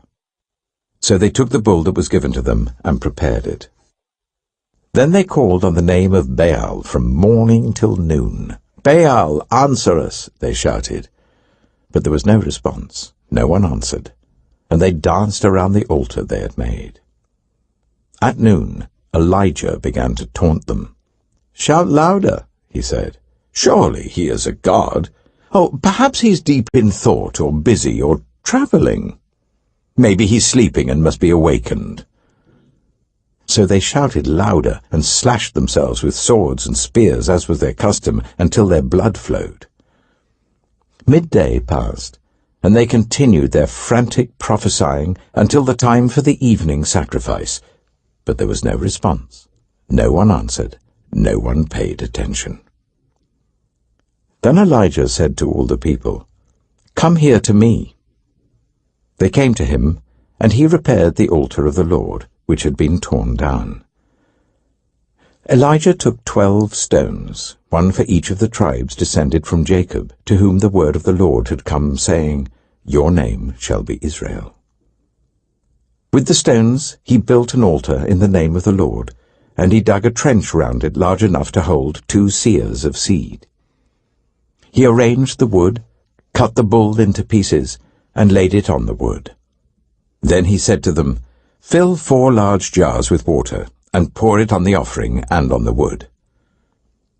"Do it again," he said, and they did it again. "Do it a 3rd time," he ordered, and they did it a 3rd time. The water ran down around the altar and even filled the trench. At the time of sacrifice, the prophet Elijah stepped forward and prayed, "Lord, the God of Abraham, Isaac, and Israel, let it be known today that you are God in Israel, and that I am your servant, and have done all these things at your command. Answer me, Lord, answer me, so these people will know that you, Lord, are God, and that you are turning their hearts back again." Then the fire of the Lord fell and burned up the sacrifice, the wood, the stones, and the soil, and also licked up the water in the trench. When all the people saw this, they fell prostrate and cried, "The Lord, He is God! The Lord, He is God!" Then Elijah commanded them, "Seize the prophets of Baal. Don't let anyone get away." They seized them, and Elijah had them brought down to the Kishon valley and slaughtered there. And Elijah said to Ahab, "Go, eat and drink, for there is the sound of a heavy rain." So Ahab went off to eat and drink, but Elijah climbed to the top of Carmel, bent down to the ground, and put his face between his knees. "Go and look towards the sea," he told his servant. And he went up and looked. "There's nothing there," he said. 7 times Elijah said, "Go back." The 7th time the servant reported, "A cloud as small as a man's hand is rising from the sea." So Elijah said, "Go and tell Ahab, hitch up your chariot and go down before the rain stops you." Meanwhile, the sky grew black with clouds, the wind rose, a heavy rainstorm came on, and Ahab rode off to Jezreel. The power of the Lord came on Elijah, and tucking his cloak into his belt, he ran ahead of Ahab all the way to Jezreel. 1 Kings chapter 19. Now Ahab told Jezebel everything Elijah had done and how he had killed all the prophets with the sword. So Jezebel sent a messenger to Elijah to say, "May the gods deal with me, be it ever so severely, if by this time tomorrow I do not make your life like that of one of them." Elijah was afraid and ran for his life. When he came to Beersheba in Judah, he left his servant there, while he himself went a day's journey into the wilderness. He came to a broom bush, sat down under it and prayed that he might die. "I've had enough, Lord," he said. "Take my life. I am no better than my ancestors." Then he laid down under the bush and fell asleep. All at once an angel touched him and said, "Get up and eat." He looked around, and there by his head was some bread baked over hot coals, and a jar of water. He ate and drank, and then lay down again. The angel of the Lord came back a 2nd time and touched him and said, "Get up and eat, for the journey is too much for you." So he got up and ate and drank. Strengthened by that food, he travelled for 40 days and 40 nights until he reached Horeb, the mountain of God. There he went into a cave and spent the night.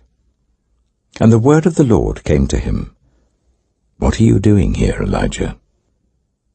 He replied, "I have been very zealous for the Lord God Almighty. The Israelites have rejected your covenant, torn down your altars, and put your prophets to death with the sword. I am the only one left, and now they are trying to kill me too." The Lord said, "Go out and stand on the mountain in the presence of the Lord, for the Lord is about to pass by." Then a great and powerful wind tore the mountains apart and shattered the rocks before the Lord. But the Lord was not in the wind. After the wind there was an earthquake, but the Lord was not in the earthquake. After the earthquake came a fire, but the Lord was not in the fire. And after the fire came a gentle whisper. When Elijah heard it, he pulled his cloak over his face and went out and stood at the mouth of the cave. Then a voice said to him, "What are you doing here, Elijah?" He replied, "I have been very zealous for the Lord God Almighty. The Israelites have rejected your covenant, torn down your altars, and put your prophets to death with the sword. I am the only one left, and now they are trying to kill me too." The Lord said to him, "Go back the way you came, and go to the desert of Damascus. When you get there, anoint Hazael king over Aram. Also anoint Jehu, son of Nimshi, king over Israel.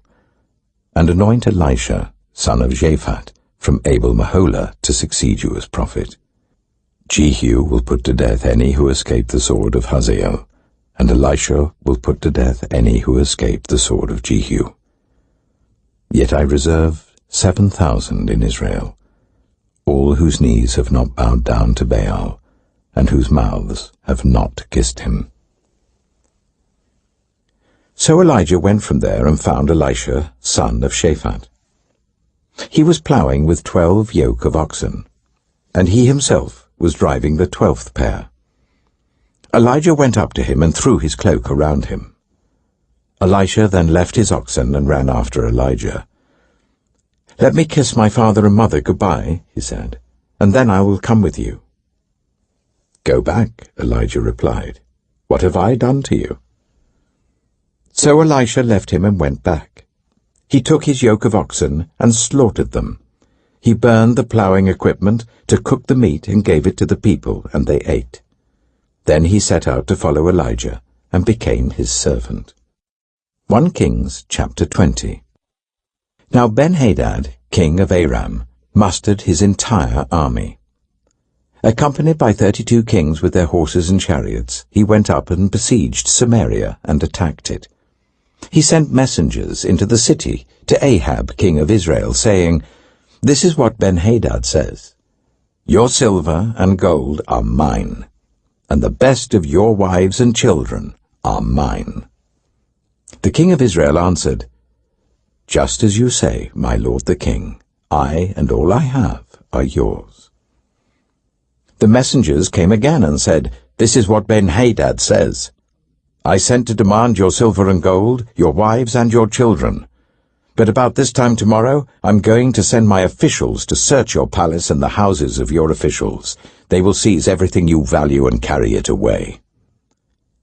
The king of Israel summoned all the elders of the land and said to them, 'See how this man is looking for trouble. When he sent for my wives and my children, my silver and my gold, I did not refuse him.' The elders and the people all answered, 'Don't listen to him or agree to his demands.'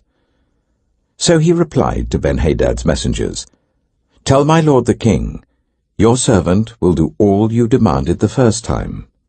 But this demand I cannot meet.' They left and took the answer back to Ben-Hadad. Then Ben-Hadad sent another message to Ahab. 'May the gods deal with me, be it ever so severely, if enough dust remains in Samaria to give each of my men a handful.' The king of Israel answered, 'Tell him, one who puts on his armor should not boast like one who takes it off.' Ben-Hadad heard this message while he and the kings were drinking in their tents, and he ordered his men, 'Prepare to attack.' So they prepared to attack the city. Meanwhile, a prophet came to Ahab, king of Israel, and announced, 'This is what the Lord says. Do you see this vast army? I will give it into your hand today, and then you will know that I am the Lord." "But who will do this?" asked Ahab. The prophet replied, "This is what the Lord says. The junior officers under the provincial commanders will do it." "And who will start the battle?" he asked. The prophet answered, "You will." So Ahab summoned the 232 junior officers under the provincial commanders. Then he assembled the rest of the Israelites, 7,000 in all. They set out at noon, while Ben-Hadad and the 32 kings allied with him were in their tents getting drunk. The junior officers under the provincial commanders went out first. Now Ben-Hadad had dispatched scouts, who reported, "Men are advancing from Samaria." He said, "If they have come out for peace, take them alive. If they have come out for war, take them alive." The junior officers under the provincial commanders marched out of the city with the army behind them, and each one struck down his opponent. At that, the Arameans fled with the Israelites in pursuit. But Ben-Hadad, king of Aram, escaped on horseback with some of his horsemen. The king of Israel advanced and overpowered the horses and chariots and inflicted heavy losses on the Arameans. Afterwards, the prophet came to the king of Israel and said, "Strengthen your position and see what must be done, because next spring the king of Aram will attack you again." Meanwhile, the officials of the king of Aram advised him, "Their gods are gods of the hills. That is why they were too strong for us.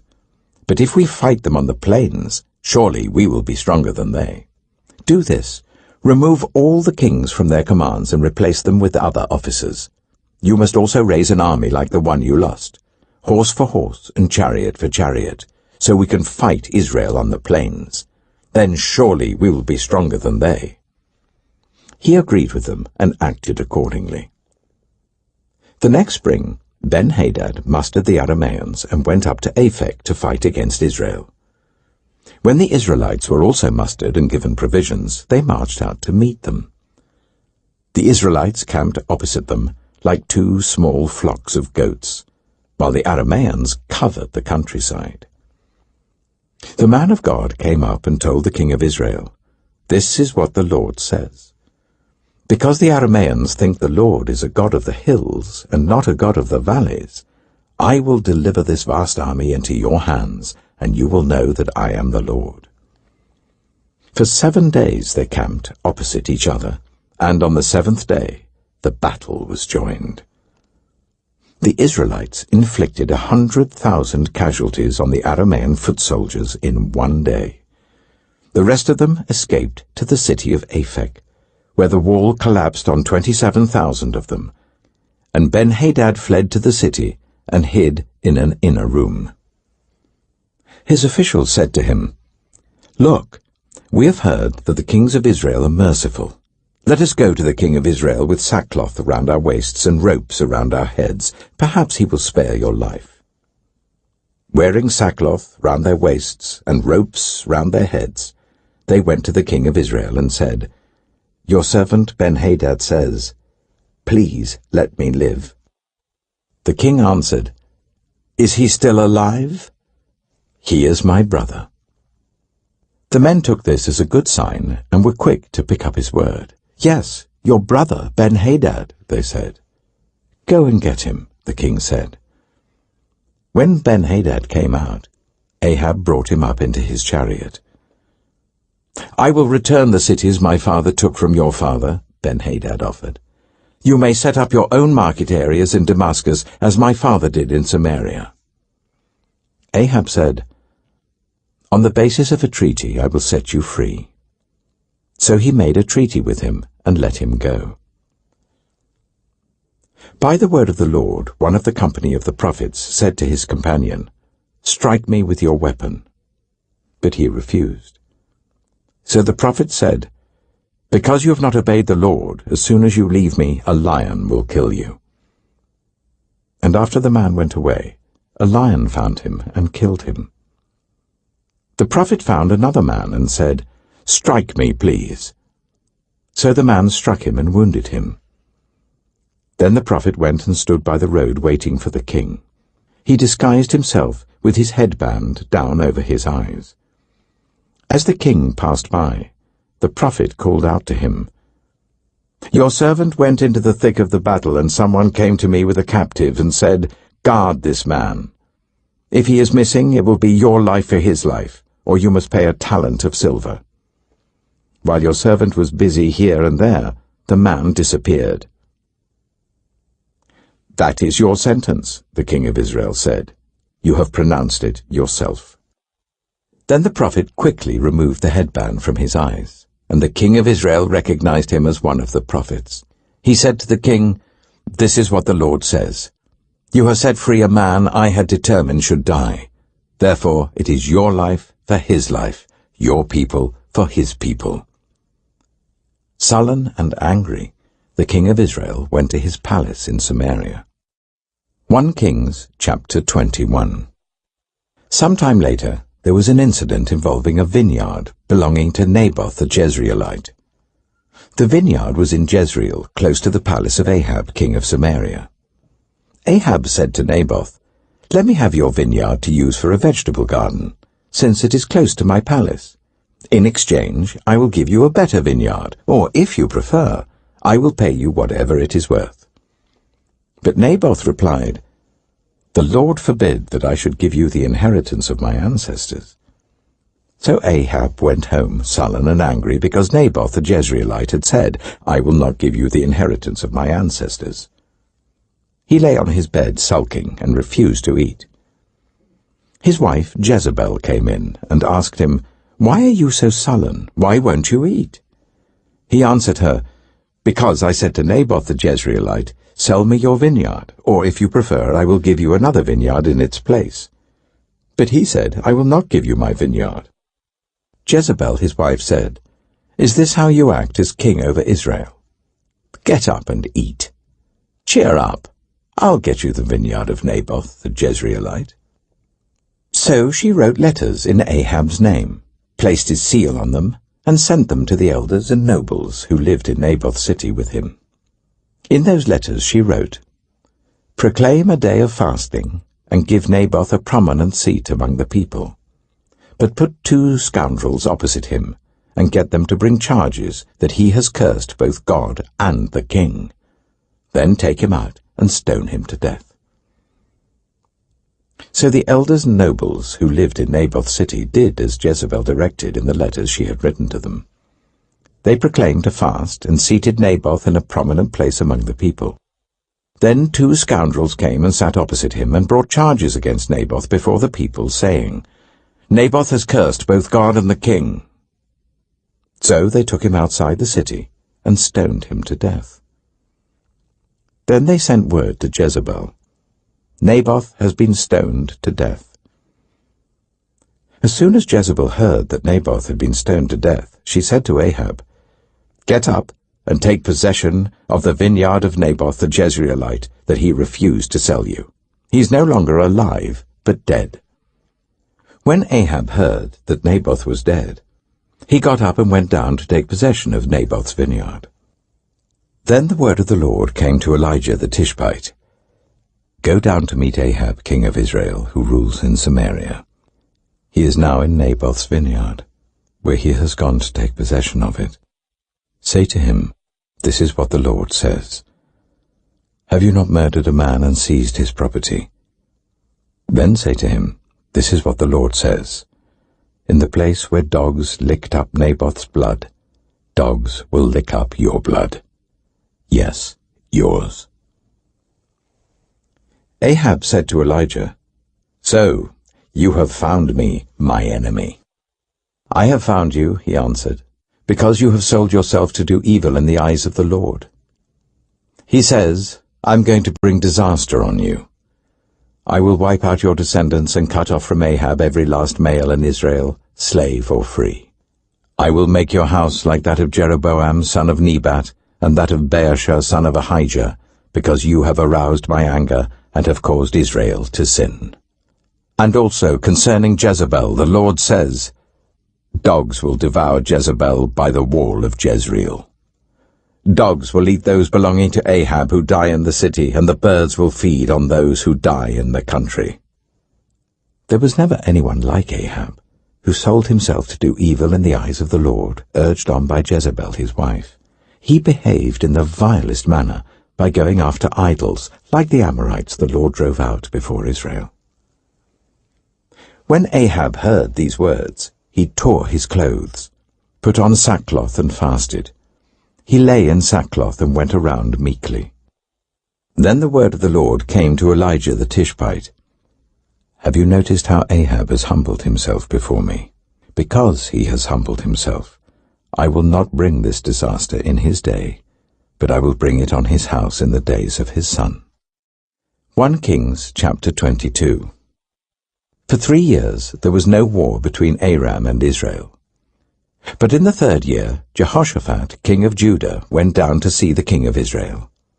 The king of Israel had said to his officials, "Don't you know that Ramoth-Gilead belongs to us, and yet we are doing nothing to retake it from the king of Aram?" So he asked Jehoshaphat, "Will you go with me to fight against Ramoth-Gilead?"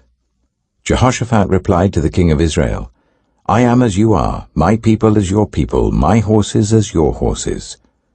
But Jehoshaphat also said to the king of Israel, "First seek the counsel of the Lord." So the king of Israel brought together the prophets, about 400 men, and asked them, "Shall I go to war against Ramoth-Gilead, or shall I refrain?" "Go," they answered, "for the Lord will give it into the king's hand." But Jehoshaphat asked, "Is there no longer a prophet of the Lord here, whom we can inquire of?" The king of Israel answered Jehoshaphat, "There is still one prophet through whom we can inquire of the Lord, but I hate him, because he never prophesies anything good about me, but always bad. He is Micaiah, son of Imlah." "The king should not say such a thing," Jehoshaphat replied. So the king of Israel called one of his officials and said, "Bring Micaiah, son of Imlah, at once." Dressed in their royal robes, the king of Israel and Jehoshaphat, king of Judah, were sitting on their thrones at the threshing floor by the entrance of the gate of Samaria, with all the prophets prophesying before them. Now Zedekiah, son of Chenaanah, had made iron horns, and he declared, "This is what the Lord says. With these you will gore the Arameans until they are destroyed." All the other prophets were prophesying the same thing. "Attack Ramoth-Gilead and be victorious," they said, "for the Lord will give it into the king's hand."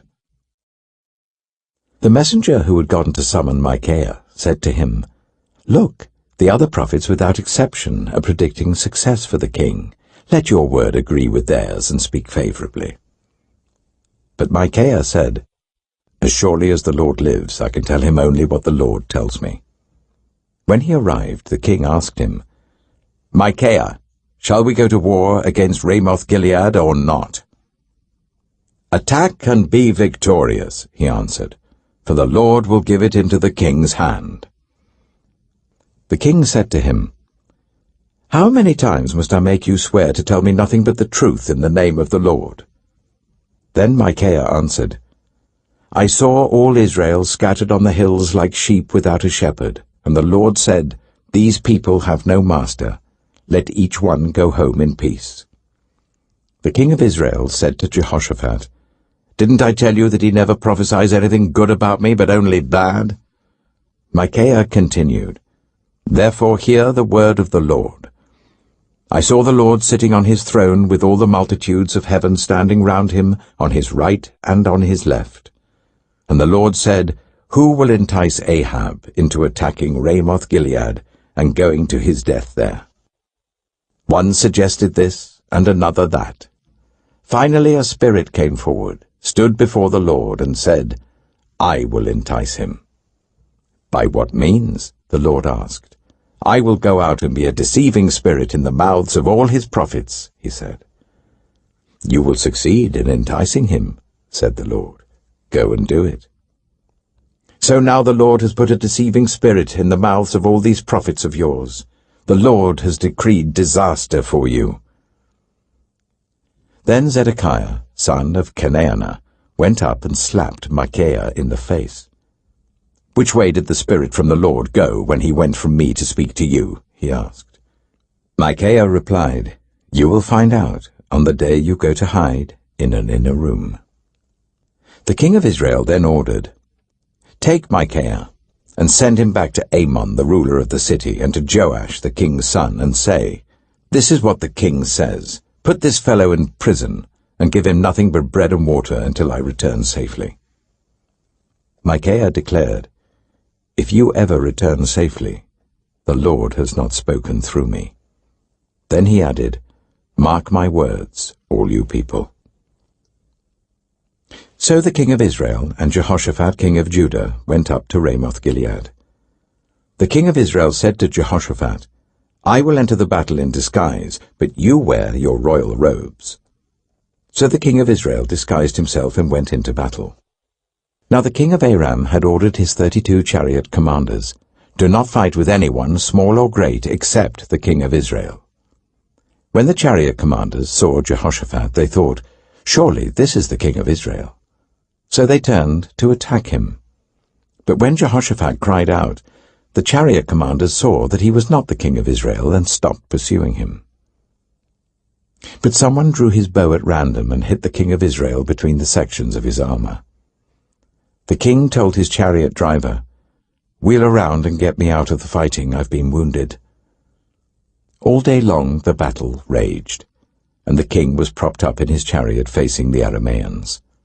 The blood from his wound ran onto the floor of the chariot, and that evening he died. As the sun was setting, a cry spread through the army, "Every man to his town, every man to his land." So the king died and was brought to Samaria, and they buried him there. They washed the chariot at a pool in Samaria, where the prostitutes bathed, and the dogs licked up his blood, as the word of the Lord had declared. As for the other events of Ahab's reign, including all he did, the palace he built and adorned with ivory, and the cities he fortified, are they not written in the book of the annals of the kings of Israel? Ahab rested with his ancestors, and Ahaziah his son succeeded him as king. Jehoshaphat, son of Asa, became king of Judah in the 4th year of Ahab, king of Israel. Jehoshaphat was 35 years old when he became king, and he reigned in Jerusalem for 25 years. His mother's name was Azubah, daughter of Shilhi. In everything he followed the ways of his father Asa, and did not stray from them. He did what was right in the eyes of the Lord. The high places, however, were not removed, and the people continued to offer sacrifices and burn incense there. Jehoshaphat was also at peace with the king of Israel. As for the other events of Jehoshaphat's reign, the things he achieved and his military exploits, are they not written in the book of the annals of the kings of Judah? He rid the land of the rest of the male shrine prostitutes who remained there even after the reign of his father Asa. There was then no king in Edom. A provincial governor ruled. Now Jehoshaphat built a fleet of trading ships to go to Ophir for gold, but they never set sail. They were wrecked at Ezion-Geber. At that time Ahaziah, son of Ahab, said to Jehoshaphat, "Let my men sail with yours." But Jehoshaphat refused. Then Jehoshaphat rested with his ancestors, and was buried with them in the city of David his father. And Jehoram his son succeeded him as king. Ahaziah, son of Ahab, became king of Israel in Samaria, in the 17th year of Jehoshaphat king of Judah, and he reigned over Israel for 2 years. He did evil in the eyes of the Lord, because he followed the ways of his father and mother and of Jeroboam son of Nebat, who caused Israel to sin. He served and worshipped Baal, and aroused the anger of the Lord, the God of Israel, just as his father had done.